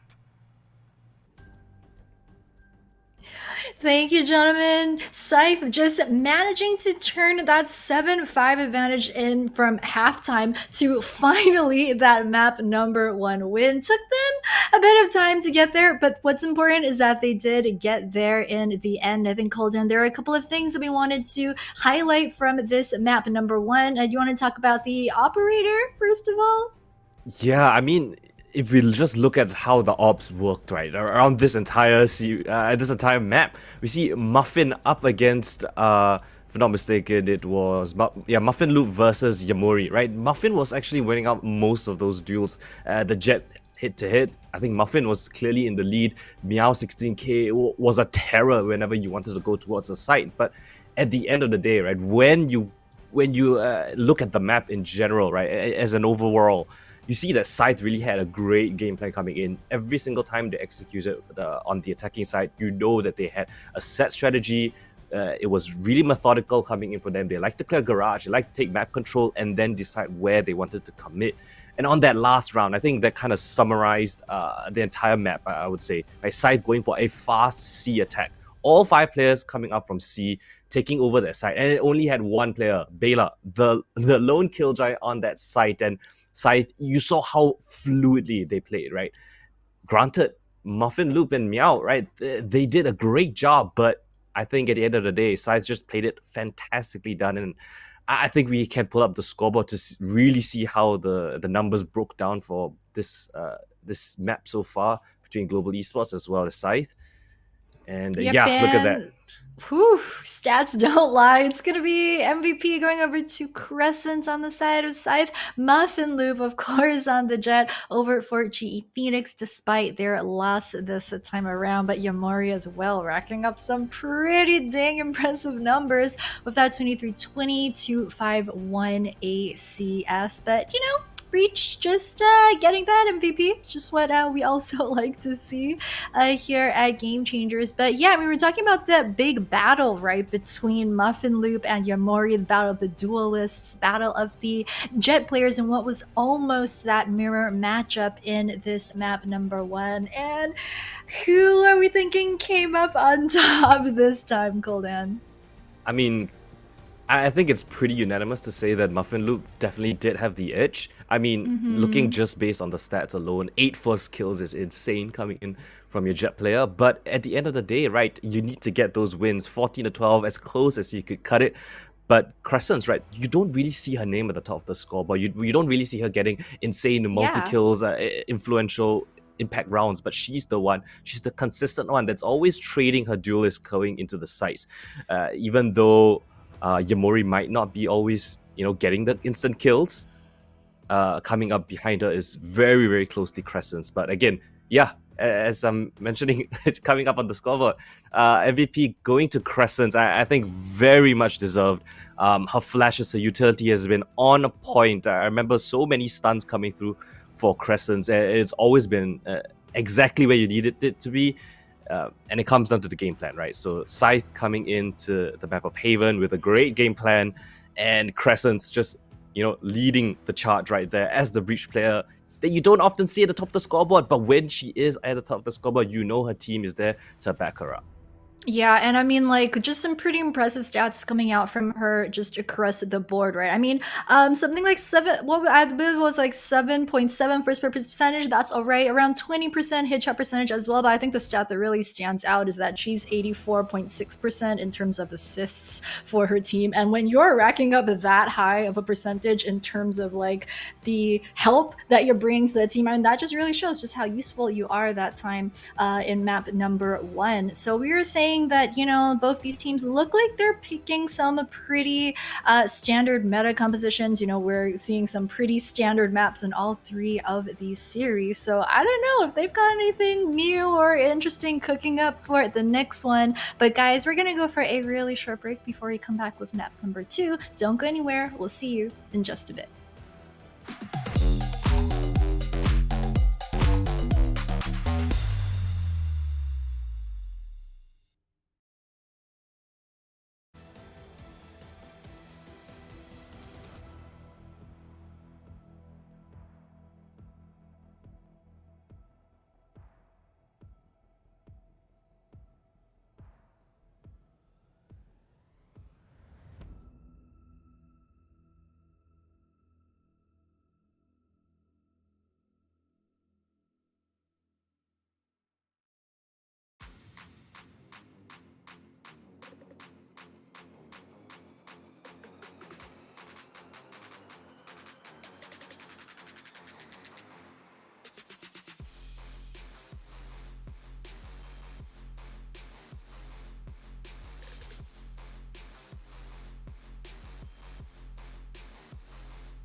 Hi guys, and welcome back to the VCT Game Changers APAC Series Open number 3, Series 1, map number 2.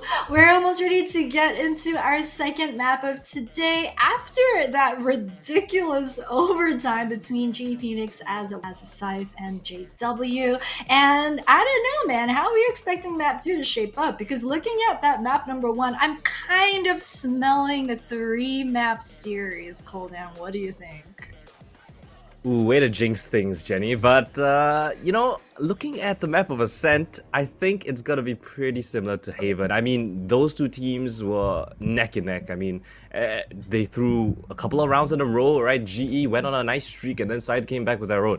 So they're never gonna be willing to give up any sizable lead. I think both of these teams are very capable at countering each other as well, right? The adaptations, mid-rounds have been very succinct from both of these squads. But I think moving on to Ascent, right? It's a map where I believe it's pretty defender-sided. So I will kind of give a bit of an advantage to Global Esports, right? They will be the ones starting out on the defensive side first. If I'm not... Actually, let me just take a look at it. GE actually picked to start on attack. Oh. So that's a bit of a curveball. That's a new one. Now, incredibly curious to see what they have in store for us. But yeah, looking at just Open 3 itself, right? Scythe has a 100% win rate. I mean, they've only played it once, so technically, yeah, 100% win rate on the map of Ascent.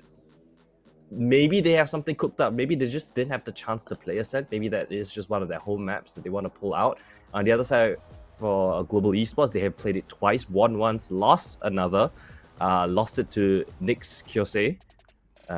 So honestly, not too much data based on Open 3 that we can go off right now, but I still think that as the team to pick into Ascent, you definitely need to have your protocols in place. It's definitely one of the home maps coming in for the side of Scythe. Overall, 75% win rate, so I do kind of give them a bit of an edge. But like I said, right, going into as we've seen from Haven, it's definitely a coin toss. Yeah, I mean, anytime a team picks to start on attack on Ascent, you've just gotta think that they've been cooking something up, right? I mean, what could possibly be the reason for a team to just willingly kind of just start off on the back foot, right? On a more defender-sided map. So I'm super curious to see how this one is going to play out in terms of agent composition. Do we think that there are going to be any curveballs there, maybe? What do you think? I think we're gonna see the standard 5. So we have a Jet, KO, Sova, Killjoy, as well as Omen. Yeah. So it's the standard run-of-the-mill composition that every single team loves to play on Ascent. Even in ranked games, you see the same composition. And I think this match is gonna be no different. And pretty similar to Haven, right? It's about how you use those utilities together, how you synchronize your gameplay, how you push into sites together as a team, how you retake sites, together as a team. So really comes down to play style. I can hear like the boredom in your voice. I can hear just how Yeah, done you are. You're like, oh, it's like the same 5 comps like that we always see in your ranked games, in competitions. And I'm like, wow, like Coldan is just so done. He is so done. He's like, Riot, you gotta like take the Ascent out of the rotation. You gotta bring something back, man, because we might be getting a little bit bored here. But you know, I just love that you mentioned how when that's the case, you know, we kind of then have to go back to the strategies and see what these teams have prepared, right? I think looking at the map number 1, because we saw that almost mirror matchup that time around, and then what it really like I think came down to in that map 1 was things like the eco rounds. So those proved to be really important in that map 1. Things like utility use as well. I think we saw some teams, especially in the first half, you know, use a lot of utility to try to get onto the site in the first place, but then it sometimes didn't quite work out. We saw great use of the KJ ultimates, the Omen ultimates as well. So I think like a lot of those things probably going to come into play more in map number 2. But we do have Agent Select ready for you guys. We're gonna check that out right now. Yeah, so Agent Select shouldn't be too different from what I predicted. KO. If they decide to throw in a curveball. Okay. I'm surprised. And Breach actually picked up by Rose, so that is a bit of more of a curveball. I was wondering if we were going to see a Breach. I personally actually really love seeing Breach on a set. Just there's so many like places where you can use that long straight line to your advantage on a sense. So I just love when we see it in more of like professional play. But how are we thinking that this competition is going to shape up? Once again, almost mirror matchup, just that difference of that one agent, the KO versus the Breach. How do we feel? Especially that Scythe starting out on defense. GE Phoenix going to start out on attack. I think it comes down to a bit of a comfortability pick, right? Rose was playing Breach actually for the majority of their games all the way up until June. Open 3 came around and it went over into the KO. The KO pick came in for Open 3. So I think it's going back to that tried and true. So it's something that we've seen a lot of teams nowadays that like to do, right? Going back to the tried and true. And you know who else is tried and true? Black and Blue and Dex. Hey, it's going so nice. You know, man, don't worry Tried, about... but maybe not true. Man, we're here, you know. But look, I'm gonna say to you, don't be done because the series is not over. And of course, it's not just KO versus KO anymore. We get the Breach composition that GE Phoenix have been running pretty much all the way back in Open 2. But welcome back, ladies and gentlemen. Dax and Black and Blue here yet again together. And it's GE Phoenix versus Big Scythe. One thing the panel, though, has been talking about here, my friend, has been the fact that GE willingly decided to go on the attacking side first. And now that they bring the Breach back into this map, into this table, what do you think? What's their plan? I mean, knowing that this is a map pick here coming in from the Scythe squad, this is very calculated, I think, from Global.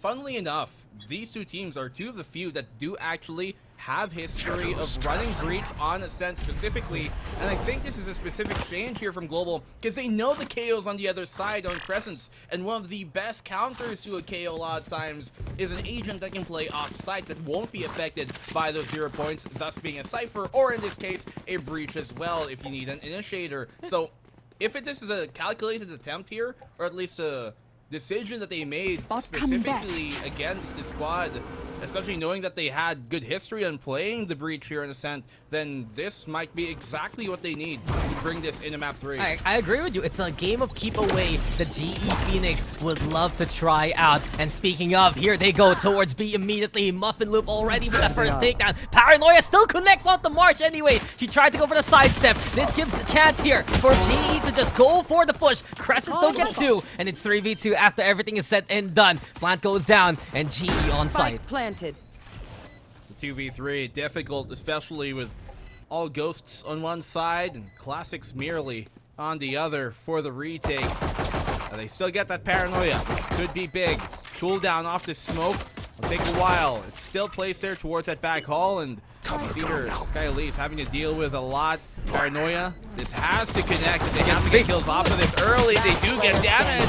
Oh, here comes Oriofilia, just rushing on in anyway from Speedway. Gets the kill off the Rose. It's 1v1 now, very winnable, and she finds the target. What a leap of faith, and what a way to win. NWJ take pistol. Clutch. I said the paranoia, it has to connect perfectly, and that it does. Lining up, hitting all 3 of them, and just sending them into a frenzy and a scramble. The double kill here by Krezus as well, keeping them in the game, keeping them within the fight. And then Sky Elise getting that one off of the paranoia. So much pressure that folds into, and with them all being low, the right clicks up close are exactly what you would want for that situation. So once more, NWJ stealing around under the noses of Global. Yeah, that was so quick. Oriofilia got to the other side so very quickly. The fact that you had Sky Elise there calling the attention, forcing that fault line early on, has given the advantage here to Scythe. And after, we see Yamori win it out versus Muffin Loop. It's already a good sign. I want to talk about a bit of history here real quick for Scythe while we have this time. Bolt line there, Sky Elise going for the whole beautiful double kill as she just lines it up. But this is Scythe's map. This is a map they made their names back in Open 1, beating the likes of Capybara Gang and Sapphire, even beating RRQ Kaguya last time around back in, I think, Open 2. So there's so much experience for this team to play this map, and as of right now, it's a good start for them. Yeah, nicely Last done player standing. here Spike for down the B. Scythe squad. Reaper. Quite grim. Good shot from Bela, but that's not going to be enough to bail them out of this. String 2 in a row without much of a fuss. I think the real problem here is Global. They get off to a good start, but we've seen that their streakiness can be a double-edged sword sometimes. If it's going their way, sure, but when it starts to turn heel and the slope, the trend starts to go the opposite direction, then you can see Global, sometimes they might have difficulty in regenerating that success and getting back to what was working. Yeah, they have to be careful when they start slumping. And I think here for GE Phoenix, the guns are out, and their biggest key to success is how far and how much of the site they can play in post-plant. If they're stuck in more committed corners, they're not going to get as much value with Rose as they would like. So playing angles on A main, maybe getting a bit more aggression, courtesy of Muffin Loop, a bit more space, that can help them out in a pinch as we go to their rifle round. Okay, push on in here.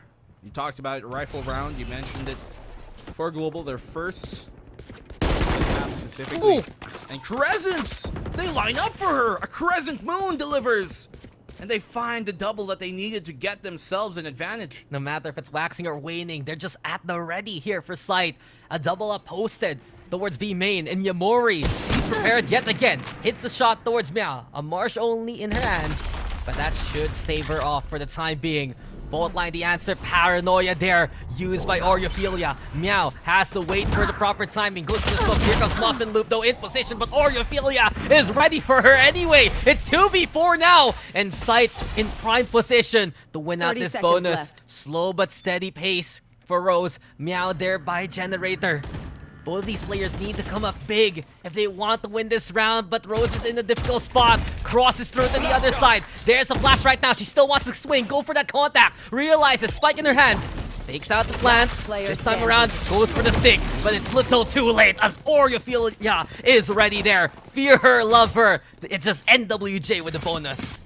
Plant is a bit too wide there, and because of that, it forces out her teammate to have to really aggressively hold the angle. And she gets caught out because of it here, Meow. Playing on towards the dice.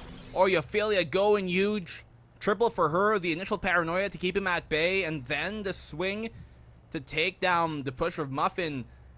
This is looking disastrous for Global early, and with the way that they were able to line him up too there, towards that B main, with a player like Crescents just finding, rather, having her cake, picking it, eating it, having everything going her way.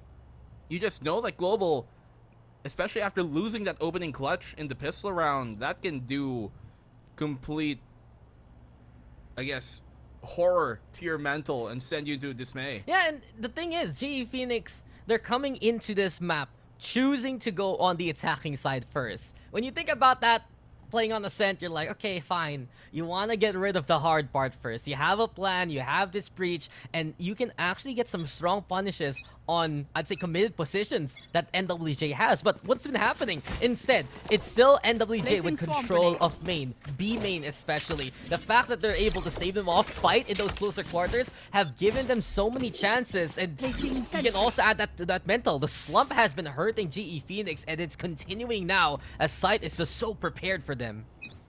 Not sure if it's just a slump or slippery slope they're on right now, because it could definitely be one or the other. Look at this!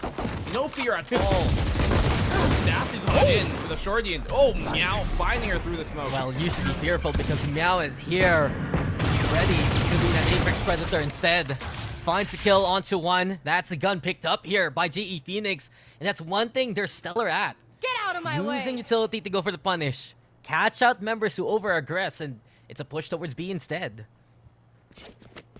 Funny how she side dashed into that as well. Didn't even look at the smoke. Holding the D key. But don't you scoff at that, Dax.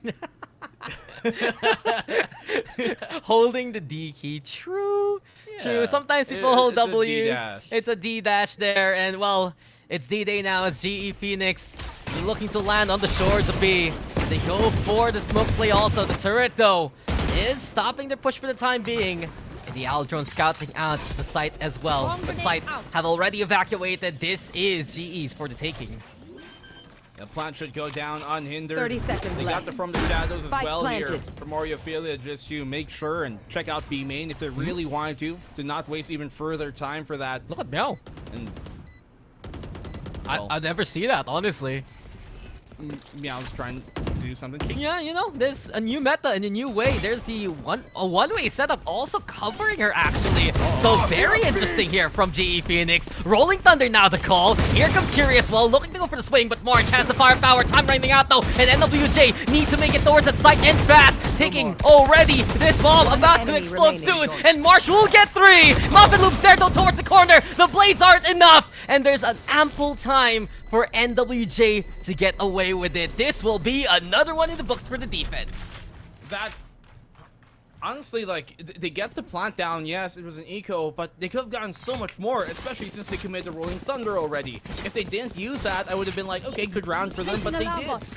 And it just goes to the wayside. If they're playing that, if they know what they're doing for there, because the reason why they burn that Rolling Thunder isn't to initiate an attack, isn't to initiate a counter hit, no. It's to burn more time and maybe potentially get a pick off, but really just to burn more time. And Don't if that's the overthink case, it. then That's why my is job. everybody playing up front on site? Why is there nobody on the backside delaying time? Imagine if they had somebody there who stalled for a second longer on the backside, who didn't go down because there's a smoke anyways.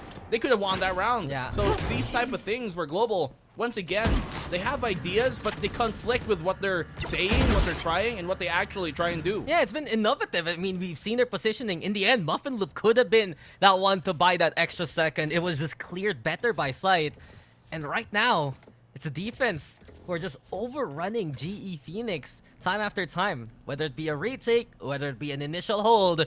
And now as Yamori has the operator, it gets even tougher for GE Phoenix. Aldrone though heard, he's gonna have to break the window and stay on top. Instead, over to Rafters. Fault line gets a good connection as well. A chance now for GE to scramble their way towards that A side without the operator providing value. Yamori though spotted, but it's Oriophilia instead who finds Muffin Loop first and foremost. Crescent's there too, Down and A. then WJ, eyes wide open, finding opportunity and finding these targets. Here we go with the spray down. Kiri avoiding that crucial blow. Jenny positioned right now. Here we go yet again. Same angle. Will it be the 30 same seconds conclusion? Yes. Oriophilia down in hell, tearing asunder Last anyone who dares take that fight. Spike Bela down the only one A. standing. It's 1v4, and the numbers yet again offside cascade on through and collapse on the opposition. What a hold on site here from the Scythe. And you thought Jenny was on panel. No, she's in the site. Ha! And that was the only position they tried to take, and simply enough, not enough. Muffin Loop trying to push on in, and she was just completely unguided, unsupported in her attempt. And you would like to see here, time zone over with Global, if they have, you know, that breach, they aren't putting importance into making sure that backside is clear. The defensive smoke coming from Oriophilia on that dice, buying her more than enough space to hide and get the catch out on Muffin Loop. And it just seems like here, Global, they're forgetting kind of like the fundamentals of some of their executes that just lead into dire consequences. Yeah, the theory has been always innovative, interesting here from GE Phoenix. But it's the execution that does need a little bit more of that work. Muffin Loop, though, has had enough. There's the push into the takedown. And yet again, they get the kill and immediately back on the way. They want to play it slow and steady, find those opportunities elsewhere. But because of this, Scythe already reinforcing that A site with March on top, or you feel like clearing out mid too. Well, at least they get the opening pick they wanted. Not able to retrieve the weapon off of it, but still, numbers advantage does give them just a bit more to fight with here. Flash on out is something that March is already prepared for. When you play an anti-flash like this, just jiggling, it's something that you won't be much susceptible to. And Global, You I should think the run. idea here is to 30 simply seconds wait left. out the time. Lockdown once again, big commitment for Nico. They better convert these type of rounds. And not only that, I think they're also waiting out for that fault line. They finally get it. They use it to flush out the corner, but March actually on a different angle here by the lockdown still not detained, and because of that, she's still standing. Muffin Loop though, yet again, the stinger enough to get up close and personal. 10 seconds Finally left. finds a rifle in her hands. It's 4v3 Spike for now, and planted. GE Phoenix, they played the time, but can they pay the post plant well? Muffin Loop with a 3K here. being the hero that GE Phoenix needs. Sky at least watches towards doors. A different angle taken by Oriofilia, wanting to go for that high ground. And GE to just trying to keep Muffin Loop alive here. Gets the dig, and Oriofilia sprays them both down. Just together as one. Now it's 1v1. A teleport perhaps can't find the angle. Kiri though with the shot, and a stellar way to end it. GE Phoenix, they win the Thrifty. Kiri just coming in big there. What a shot to hit those two really on the head. It started with Muffin Loop, ended with Kiri. And for somebody you also kind of had, I guess, not the most quantifiable great game for map number 1, to get the type of clutch can certainly get her back into the groove of things, and that's what Global need to do. They're one of those teams that really can be, as I said earlier on, super streaky. They'll rely on that momentum to be going their way, and when they don't, when you have a player go that big, that gets them going back into the game. Yeah, and just you could see the steps of success there in that last round. GE gets a pick, backs away, re-engages with a full set of utility that they would want to utilize in the first place. Kiri has woken on up. Muffin Loop though will sleep this time as Yamori has the angle. Well, that's a good stop here by NWJ, and I wanted to say, maybe that can be an example for GE Phoenix to wake up the rest of the team. But this time around, it's Scythe with the advantage. Well, that specific kill there on Muffin Loop is an example of what I was talking about too. Unsupported and unguided. She had no information. There's no fault line prepared. And these type of things are what NWJ have been making sure to punish time and time over. Sky at least scanned, but she's got the setup to try and anchor this down. And not only that, Crescents with the fragment too, stopping the push of GE Phoenix immediately as it starts. The null command still pulsing. GE cannot push without the utility that they'll be comfy with. And as the darts do fly, trying to clear out Speedway. 30 it's a seconds committed left. position right now for Crescents. They're trying to get the attention of the Aldrum, but Crescents spotted all out. Crescent still wins anyway! It's all Crescents here! Sky Elise with a helping hand! And Kiri's the only one still standing yet again. But the odds are against her, and Yamori will face her. 6-1 now. Nowhere to run, no place to hide.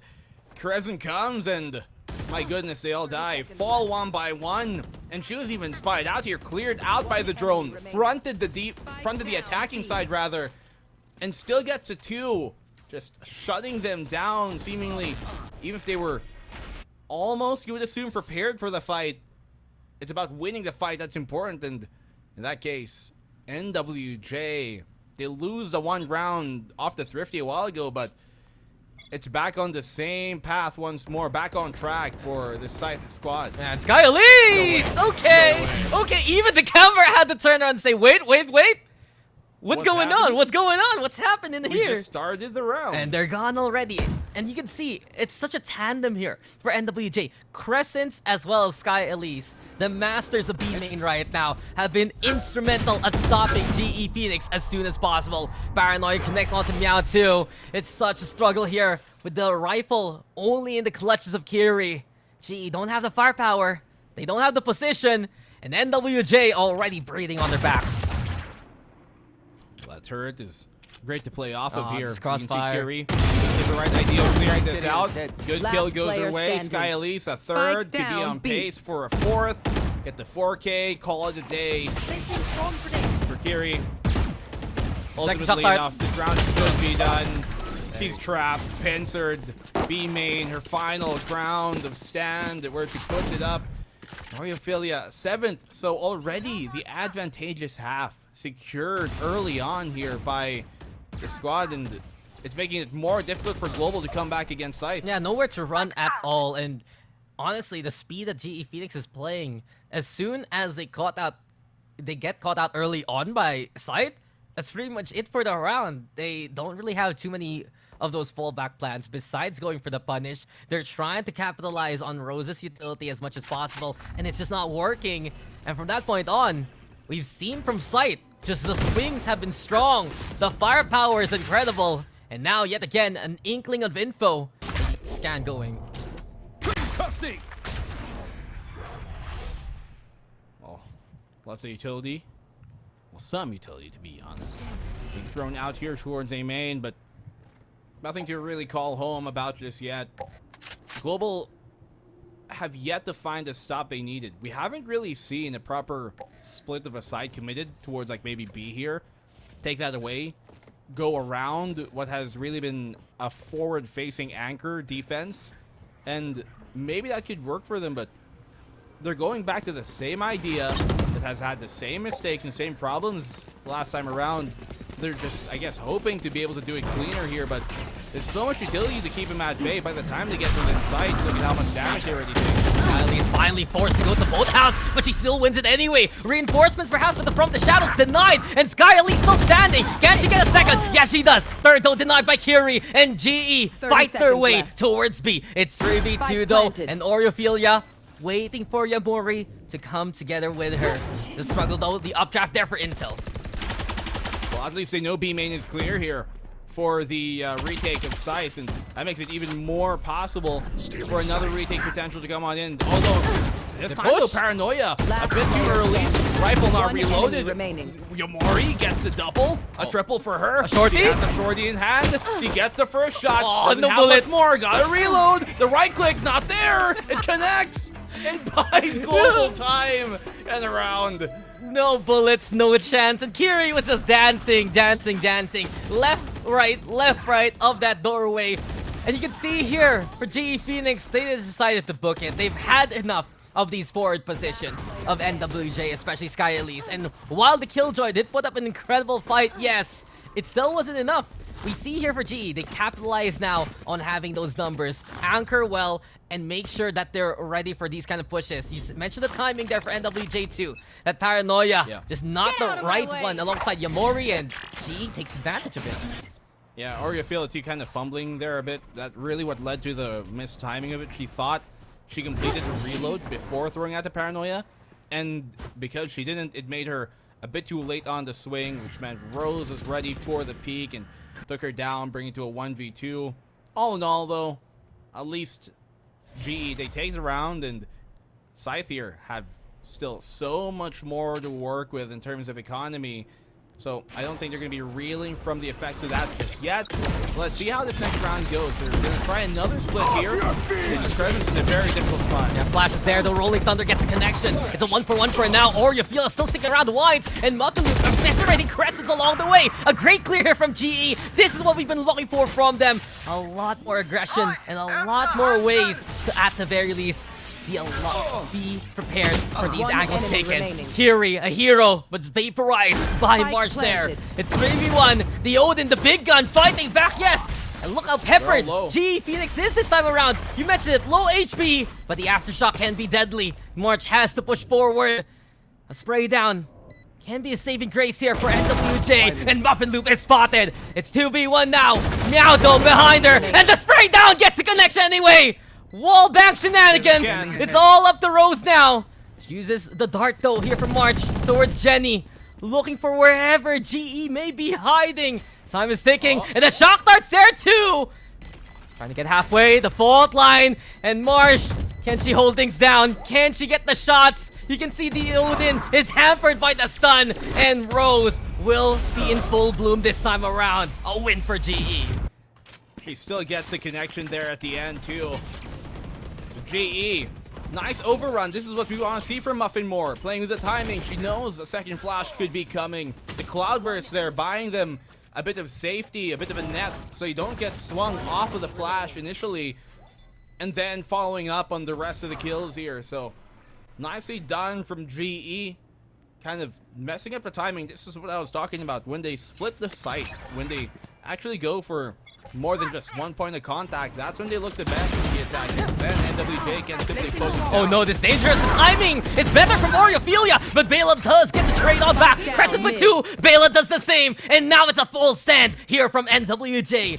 At the very end though, GE Phoenix, they reel things back and move towards A. We just started the round, by the way. Of course. Not even like a mid-in. Look! We're already down to a 2v2. Scrapfest versus Scrapfest sometimes. If GE Phoenix is willing to fight, don't be surprised. The Scythe will do the same. The lockdown's there though. Rose now moving towards Hell. Marche in familiar territory. This time around, though, has the rifle in hand, a bit more precise in those scenarios. Rose will climb, but Marche will knock her down. Bela with the trade. It's 1v1 now. And what's the plan? The null command still gets the hit onto Bela anyway. The fragment's there too. Crescents, I believe, can safely get to half. But does she go for the stick? A little too late on letting go. And Bela will find her there, dead to rights. 4 kills for the 4th round for them. Great timing there for Bela. She knows that with that fragment that he's really, as a KO, right, you would expect them to be able to stick that for the half, and she knew that. So swinging off that timing, getting the 4th for Bela, huge round for her, bailing them out of a difficult spot, and they have potential to continue this streak for a 5th to end off the half. They have the Hunter's Fury as well to destroy that lockdown if it ever does come into play. And if you notice, most of those kills from Bela in that last round trade as soon as one from the squad falls. Opportunity knocks, and GE is there to collect. This round, or this half rather, was looking lopsided in the favor of NWJ, but GE Phoenix have racked up a pretty successful streak. 3 in a row so far, and a possible 7-5 to mitigate that damage. Shadows over here right now. I like that they now actually do make this noise, this presence to be shown towards A main, because that keeps the defense there. And they can now pivot into that B side hit. Yes, the Killjoy is there to buy time, but will it actually be enough time for the defense to wrap back around? That scan not finding anything should be the first warning sign to NWJ, to Scythe, that might be coming the other way. Yeah, the Aldron gets the spot. Marsh, is she brave enough to fight this in close quarters? They hear the numbers barreling on down. Sky Elise tagged down too. The smoke's not gonna provide cover anymore for her, and Marsh has to back on the way towards the site itself. Stellar stun though, courtesy of Rose. Exactly what GE Phoenix has been looking all throughout this game for. 4v5 right now. GE gets plants. Spike planted. She should lock down at this point here. Sky Elise, huge pick. Lockdown, where is it? It has to be earlier here now to buy them even more time to work with. And there it is. Flank coming on in. Look at Yamori. Oh, rolling thunder, but the catch is possible from Yamori. Chasing after Rose. Sky Elise with a takedown. And a second one there. It's 3 already all throughout. And Kiri tried to hold towards both halves, but big kills have come the way of Scythe. Can they get that final kill onto Kiri? Yamori looks for the stick. She's just going for it. Here we go yet again. Before everyone's gone, the knife to the heart too. NWJ, it's Scythe in command. Perfect retake to be thrown on out here. Marche, she falls, yes, but only a slaughter to the lamb to the slaughter that they needed sacrificially to get the rest of them going here. Sky Elise, huge anchor round for her. Both Killjoys coming in big late in the half. And with a lockdown just pushing them towards the wayside, they can simply overrun, but to overtake the segment is our panel. What you guys doing?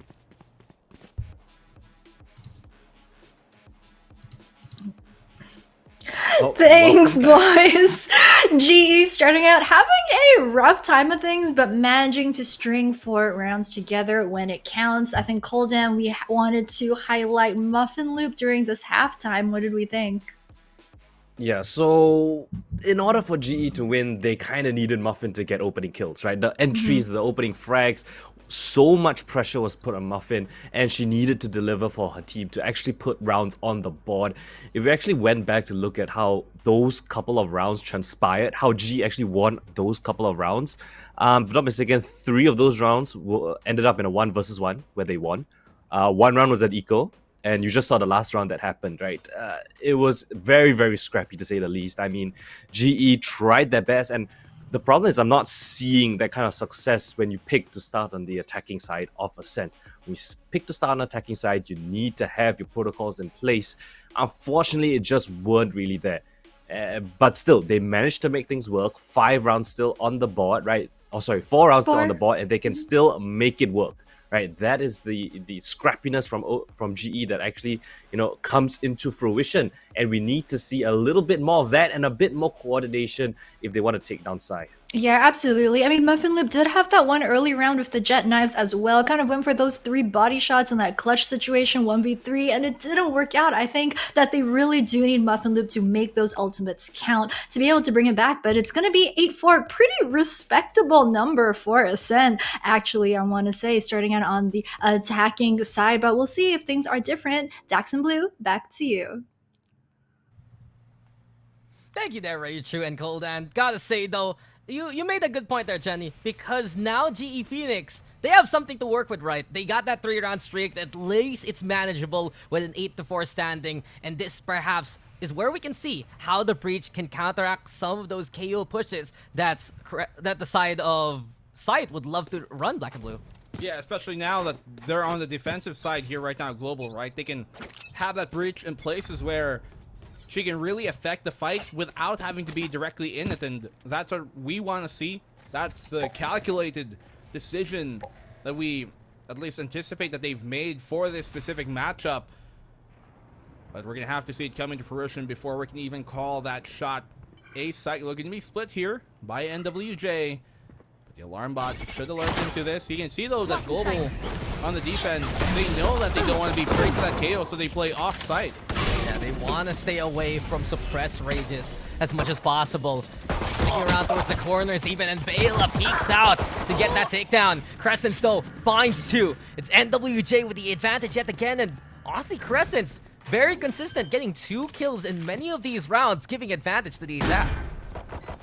3v4, and now Global, difficult position to be in. You know, this is really only one momentum swing away from being their game with 4 rounds in disparity, but if this doesn't go their way, the pistol in the second half, that could be the sign of the series to come to an end. Yamori responds 3v2. It's all on the Rose. Does she have each proper pedal going her way? But the thorn in her side is Oreophilia, and they take the 9th off the pistol. Yeah, and Scythe, as soon as they clear out that utility, they were just happy to push. They got through the Nano Swarms. They had March get in there, sure, but it was really Oreophilia and Crescents, that second wave that you always have to watch out for. Reliable members on their protocols right now here for NWJ. And we've seen even in that first map, Black and Blue, that they keep it pretty simple. They're very straightforward and steadfast on their approach, and they know how to time things right so well when they want to play aggressive. Well, the timing here has been the most crucial part of how to go, and once more, you see there, the right idea being shown by Global in those moments wherein they play off site because they know the KOs that scan off the null command, rather the 0 point, is probably going to shut down the utility, so they play back to not fall prey to it.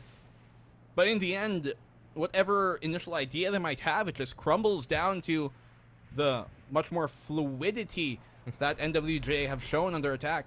Yeah, flow like water, and now the stream looking to just flood this B side. Yamori with the first. Good fight back there from Meow, and because of it, actually, NWJ will look to go for the retreat instead. They're crossing now to make their way towards A, where you have March waiting for the rest of the roster. Paranoia used on nothing. They're thinking that GE Phoenix wants to play it close, but instead, because of that KO, because of that presence, they do stick around onto the rafters instead. That range advantage, and NWJ will get that kill. 2 towards doorway right now. GE knocking to try and find this retake if ever. This is still winnable, but at this point, you might want to wager to give that Bulldog to somebody like Fury, who isn't as low in HP. We can still continue the fight a bit longer. They don't have a Paranoia ready. Aldrone is still here, though, to find if anybody's playing committedly. And just should spot Yamori out, boosted on Generator. And Fury now finding intel. A dart there, too, to add on up. Fury falls, protected. Honestly, you can see that Yamori plays such an aggressive position, but what else does Scythe do? Keep tabs on her back, find all of the angles just in case. And a round well run, and well rotated by Scythe to take the 10. Save the Bulldog here now. Should go down to the spike, and that it does. Yamori there being on top of Jenny just allowed her to have that off angle to play with a bit more, be a much bigger problem, and even if they know that she was there, they'd have to look up vertically, which makes them much more exposed to the rest of the site, and those type of things really do help out, especially when you have the man count, right? The player advantage here. So GE could be one of their final opportunities to get themselves back into this series, because this is also the map pick, by the way, of NWJ. Haven didn't really turn out their way, even if it should have. And you can see here, just they slowly crumble to the pressure of what NWJ have been doing in this entire series. Yeah, this is a must-win scenario now for GE Phoenix. And Meow 16K, she's looking to take all the responsibility, all that pressure, and find a way to get these kills towards A if ever. A committed position towards Wine. She can teleport out if ever once someone swings past that one-way. Rose also same kind of case. So a trap is set here by GE Phoenix. This NWJ ball for it. Yamori leading the charge. No one taking Wine whatsoever. And Meow sprays the Mallow down. 3 will fall. And it's GE Phoenix with such a distinct advantage. It's also Oriophili now getting back on side, trying to play hero. Bonus time here for Scythe. Then 2v3. March closes the door. Player standing. Darts. There's Muffin Loop also. Stellar timing there from Muffin. All left now to March. Stuck into the corner. Bit of time to work with, sure. It's a struggle right now as GE knows that Scythe's nearby. You can see here, Muffin 30 smartly enough seconds left. repositions, joins the rest of the pack. Oh, Cannot no. be isolated. Phantom being picked up here. Unfortunate timing too, but they were angling that. They knew that the boost up or the retrieval of that gun was possible, so keep themselves alive here. Meow, huge round from her. Absolutely clawing and scratching away. Simply nothing they could have done to stop her there. Weren't anticipating that hold deep and committedly. And the triple could get herself going back into this game when we've seen a much more quiet map number 2 from her compared to the opener on Haven. I mean, this has always been the potential, right, of GE Phoenix. The fact that they have this breach, they can set up so many utility traps if ever. One thing that swayed them, though, that KO knife. Crescents lobbing. That's 0 point early on to actually find Meow there. And NWJ, they're scattered around the map right now. They have the rifles and look to find some isolated duels to help out their cause. I mean, when you typically do this kind of setup, it does telegraph that you're going towards A, but there's spikes towards A. Typically, if you do this, they'd be swinging the other way. Carezes gets a good pick off though on the Meow, and without any smokes now in Global's defense, it becomes such a bigger predicament to stop the actual execute from coming on in. And yet again, Crescent saving the day there for NWJ. Meow saw them lined up, took the opportunity, that chance. Didn't really pan out the way she would like. Instead, we move towards B yet again. Scythe willing to go for these rotations if ever. Clear already here from Yamori. Even better now, realizing both house has presence. And the flash is there too. Helps out Yamori in a pinch. Muffin Loop forced to actually disengage. It's 5v3 now. Advantage clear here for Scythe. And not only that, Global Esports, they're stuck here towards the CT side. The darts there, the smoke yet again to make a cross even more difficult. You can't see what's coming. And Yamori instead, eyes wide open. A 3K for her. And it's just some stellar perception here from NWJ. They know where to go and they know where to win. I got things. Well, it just looks more cohesive and coordinated here from NWJ. The initial idea I just thought was a bit weird, because typically if you're doing that kind of fake out push, you'd have the spike already at the ready there towards B, if in case anything awry does happen. But ultimately enough, they still get what they wanted off. They were still able to pull it off, and that's the end-all be-all. And the cohesion here is just so much more on point. Everybody moving as a unit. Players playing off of each other. Global just even they're gonna try and attempt a aggressive push here. Should be a great mixer that they have. They're playing But it doesn't for work out. Yeah, they're playing for overtime. They play aggressive, sure, a good chance and a good try yet again. But while all this happens, that spike's not going towards B, my friend. It's moving toward A, and yet again the rotations have been clear cut from a side. Do they know though that Meow is right behind them? The classic, the only chance to get shots going. A fake teleport at least to try and psych out the opposition, and Rose does get that takedown. 1 kill after everything is said and done here for GE Phoenix. This is a round taken already by Scythe. You can see though, Black and Blue, that this is why they love Last playing player Ascent. standing. They're so clear-cut on their approaches. They're not afraid by pushing from A main, from B main, and knowing when to cross if ever. So, small bit of feels bad here for Global, who have just been struggling to really recover from that map number 1 loss on Haven. And we saw that they, last time around, were able to get themselves, you know, into that lower round 2 at the very least from the upper quarterfinal. But in this case, it's looking like a much more, I guess, impressive performance, and one considerably so for a team that wasn't even able to win a single series last time around in the top 8. NWJ might be one of the most demanding performances we've seen from them. Yeah, Scythe is looking stellar, better than ever, if even. But as soon as I say that, apparently Caster Jinx, Rose gets 2, the null command denied, and from this point on, it's the trio of NWJ who tries to play towards A instead. They flush out Wine after what Meow did to them in the rounds prior. Oriophilia and the rest looking to go for the push. She actually teleports now. Fakes out the plant. Meow peeks. Timing perfect. And while the door closes, an opportunity opens there for GE. Stun connects onto March. Not only that, the paranoia is there too. Blinded even. No senses and no chance. A flawless way to survive for GE. Okay, nicely done. Clean here as well, and that's what they need. Lift their spirits back on up. Classic spam as Amali was a bit late there. And the angle here, not the best one for her to be holding, to be quite honest with you. Allows Meow to get a cheeky angle and get a pick off. And Global call a timeout even after getting their first kill, rather first round that they needed. Well, really the second round in this half, but the first one that actually mattered. And it's just a bit of kind of a breath to recompose themselves, because right now, even after winning that round, maybe it's a good sign, because before that they've been looking lost. Yeah, they've been looking to find that direction, and right now, you can see in their arsenal already here. Up is out for Muffin Loop. You get why they're calling for that timeout, because they're gonna need to readjust some of their positions. But my concern here, the side gets also a timeout. Side gets a bit of a fresh of breath air. And do they talk about expecting this now? They have the lockdown into play here for Sky Elise. She can use that to open up the site. And really, Muffin Loop is the one we need to keep an eye out. If she can find that pick early on, or even during the transit post-lockdown, those are the ways that GE can survive the fight longer. Well, a long, hard bout it has to be. Quick If there are fix more now. about bringing this into map number 3.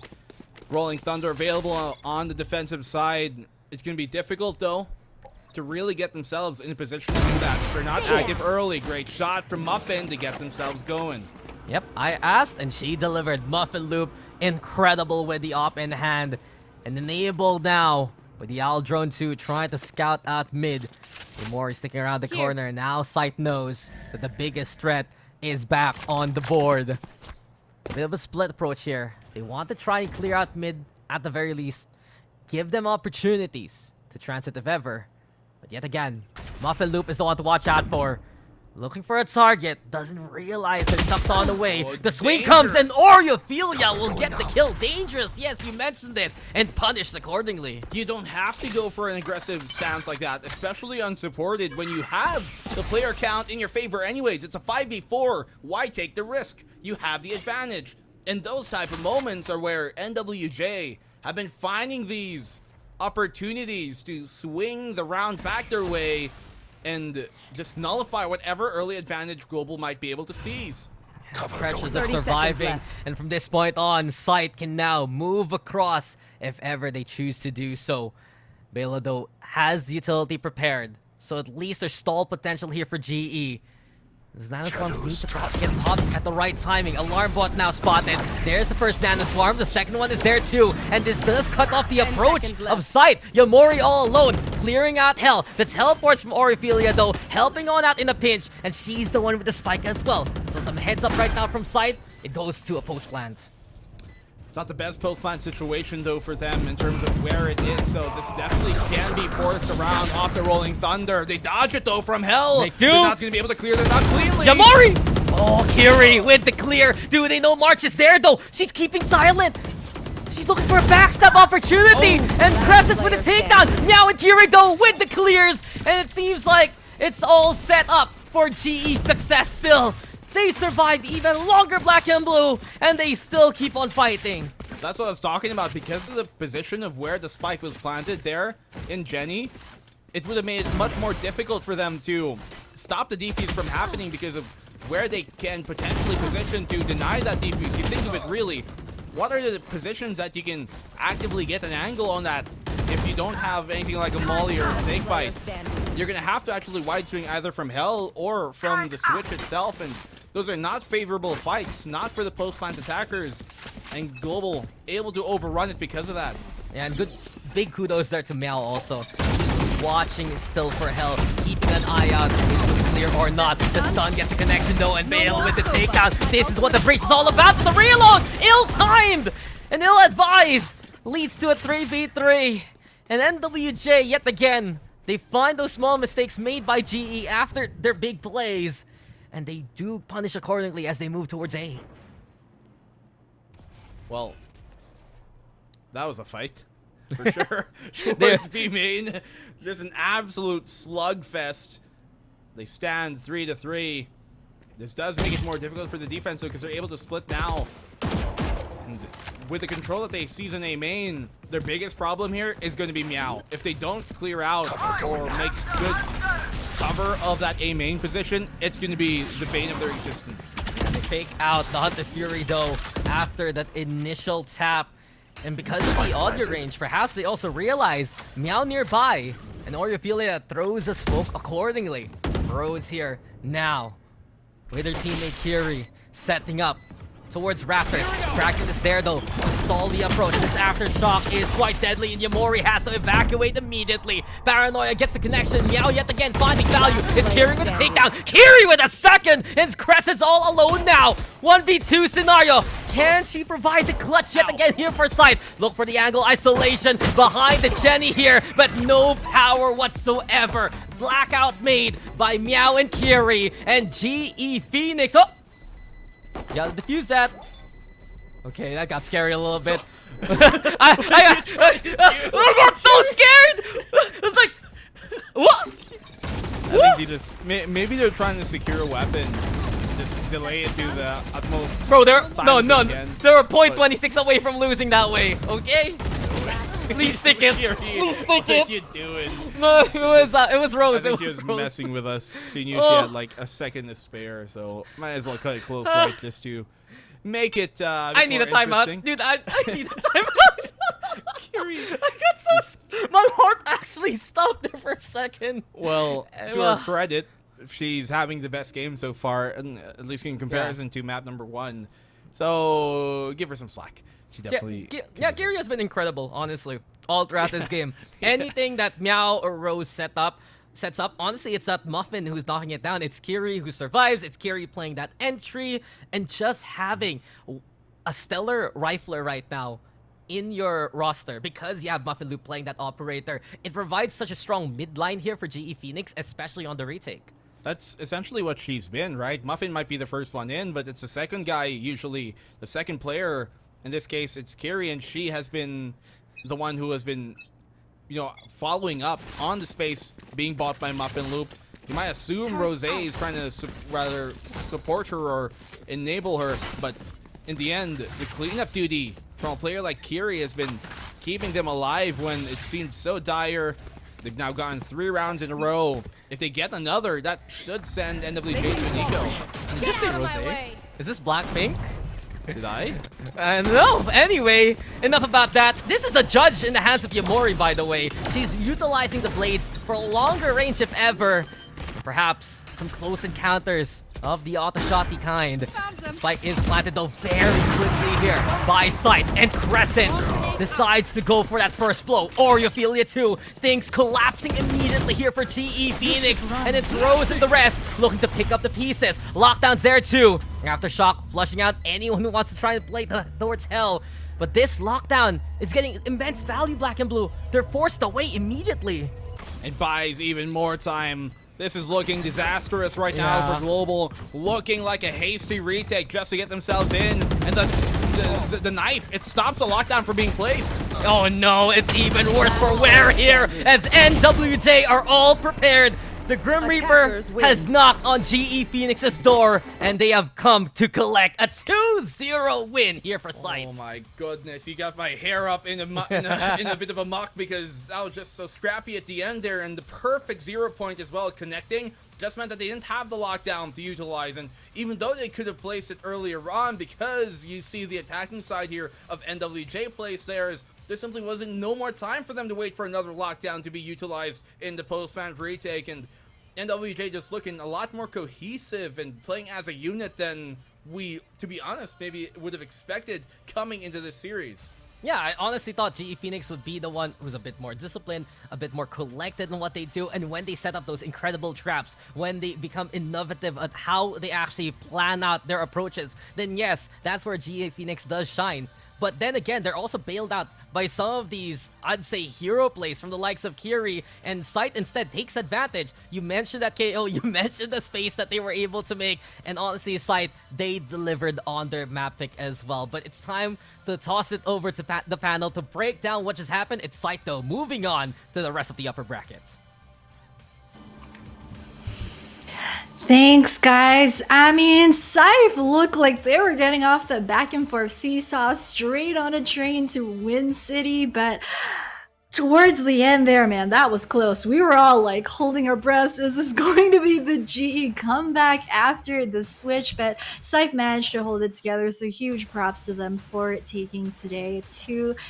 I think, Colden, you had a couple of points and things that you wanted to highlight, especially about the way that Scythe plays their mid-round, for example.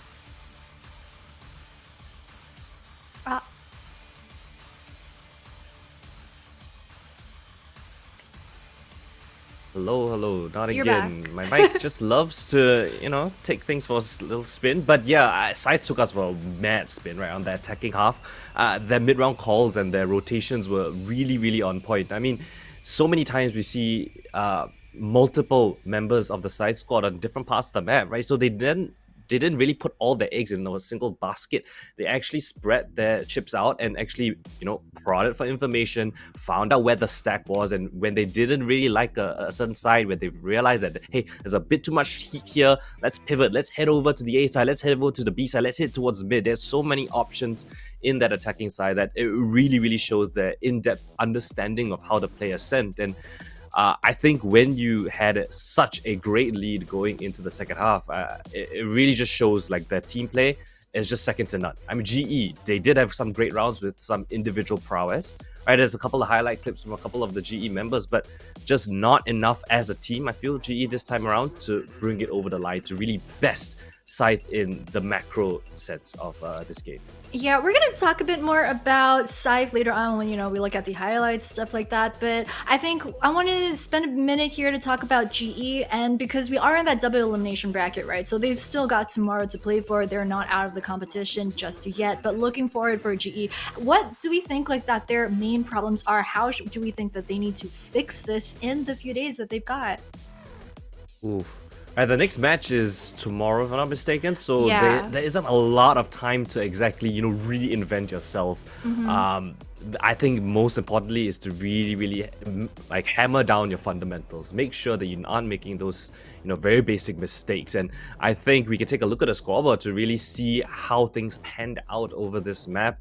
I think one of the players, Muffin, is definitely up there. But Kiri, I think, stole. Sky Elise actually at the top of the scoreboard for Scythe. Actually, not something that I predicted. But yeah, when your Killjoy is on such a tear, I mean, honestly, every single member of the Scythe squad were really, really on point. Yeah. Yeah, it was absolutely insane. Like, they at one point looked like they could have closed things out 13-5 and literally only let GE get one in the second half before GE had that crazy comeback towards the end. But 21-11 for Sky Elise, bagging 2 first kills as well on that Killjoy, and just barely inching out Oreophilia 22-9, 275 to 258 on that ACS score. But I mean, Oreophilia definitely putting in the work this time around also. But yeah, I think you also wanted to highlight Kiri as well for a second there. Oh yeah, of course. I mean, Kiri did so much work for Global Esports. She was Yeah. the consistent second fragger, right? The second person into the side, always the one to back up Muffin when she goes for those entries, and it was a really, really nice dynamic between the initial push. But as a whole, Global Esports, I think, just missing out on a couple important rounds, a couple important moments, utilities slightly, misplaced or slight gaps in between that really, really cost them quite a couple of rounds. But again, I think one of the biggest confusing points, I guess I could say, is why Global Esports opted to start on the attack, right? We saw how impressive the Killjoy was on the defense, top of the scoreboard, MVP, right? Because they started on the defense side first. Scythe had so much room to play with and racking up so much great stats for all of their players as well. So that is something that I'm a little bit curious about. I'm wondering if they're going to move on with that kind of approach into the next few days, but, we have to wait and see for that. Yeah, I wish, we could just have an interview with the GE girls and just, ask them what they were thinking. But talking about an interview, guys, we have a winner interview prepared for you guys today. It's going to be Marche. I think she's on standby right now. Marche, are you there? Hi. Hi! Oh my god! Hi. Hi! Congratulations on the win. We had other questions prepared, but I mean, I'm putting that out the window for a second. I have to ask you, do you play like this in the dark? Is this how you play Valorant? Yeah. No. Yeah. I play like Jenny, this. that's the I standard. cannot Some play if gamers, there's they a light, thrive in the darkness. Oh my god, I'm shook. I'm shook. Okay, I guess maybe your keyboard lights up or it's like RGB and it glows in the dark or something. It's just like this. Yeah. Nice. Yeah. Ooh, Nice. that's a nice keyboard. That is a pretty sweet keyboard. So yeah, congrats on the 2-0. I think we just wanted to start things off by asking did you guys expect a 2-0 today? How do you feel after today's win? I feel great because me and my teammate already preparing for GE also, and then Mhm. yeah, I feel great. Nice. All Did you right. guys expect at all to 2-0 or were you guys just, gonna go in with that play your best, see what happens mindset? We expect that we will win, not expect the 2-0. Yeah, nice. Koldan, I know you got a question for her. Yeah, actually, I have something that's been chewing at the back of my mind. Typically, Ascent pretty defender-sided map, I would say. I'm curious, what were your thoughts or your team's thoughts when you realized that GE opted to start on the attacking side on Ascent? Because I think a lot of teams like to start on the defensive side. So was that something you guys expected? Were you surprised by that? Give us your general thoughts. For me, Essen is 50-50 map. It's not defender and it's not attacker. So if they pick attackers, I think it's just maybe they prepare for the attack first, and then or maybe they want to play the bad side first. Maybe for me it's like that. For me and my team, we okay with both side, So Yeah, I we don't can know. tell. You guys performed It's like pretty that. well. Yeah. All right, that's interesting. That's interesting. Yeah, yeah, I think we maybe have time for one last question. I wanted to ask really quickly. So, because you won today, your next match is in the upper bracket versus SMG tomorrow. How do y'all feel about that? Honestly, in 3 open, we never met SMG. And I didn't expect to win against them, but we expect to play good against them because if you want to be the best, you have to beat the best, right? So yeah. Yep. I mean, definitely gotta go all in on the winner's mentality. It's been so great to talk to you, Marche. Thank you for the interview. Of Thank course, you. congrats on today's win and best of luck tomorrow. Bye Thank you so bye. much. Bye bye. Thank you. Bye. I love what she said when she was like, yeah, you know what? We actually haven't faced them yet before, but we're gonna do good. We haven't played them yet, but we got plans and we're gonna make it work. I love that. That's actually pretty interesting, right? That they haven't actually faced yet. That's I assume that SMG was just clearing out the entire FSL circuit and just I mean, beating every single team. yeah, SMG is just like, straight on murderizing everyone in the lobby that they meet, right? And I think that Scythe has mostly like dropped down to the lower bracket, I think, where, you don't really have that chance of meeting SMG in the lower bracket, at least for Open 1 and Open 2. But yeah, it was great to have that interview and talk to Marche. Guys, that's going to be it for our series number 1 here today, but we're going to go for a short break before we come back with more Valorant Game Changers Pacific action. It's going to be Full Send Sapphire facing off against Orang Utan X. You don't want to miss it. Grab a drink, grab a snack. We'll see you back here in just a bit. Nice. Kuldan? One enemy remaining. For her? Yeah, actually I have something that's Why do I hear me shooting at the again? back of my mind. Typically Ascent seconds pretty left. defenders out of map, I would say. I'm curious. Oh.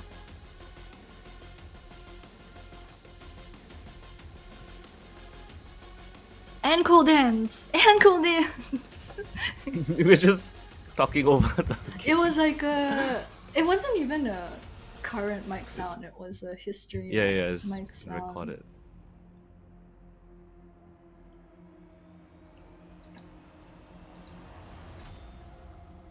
Damn.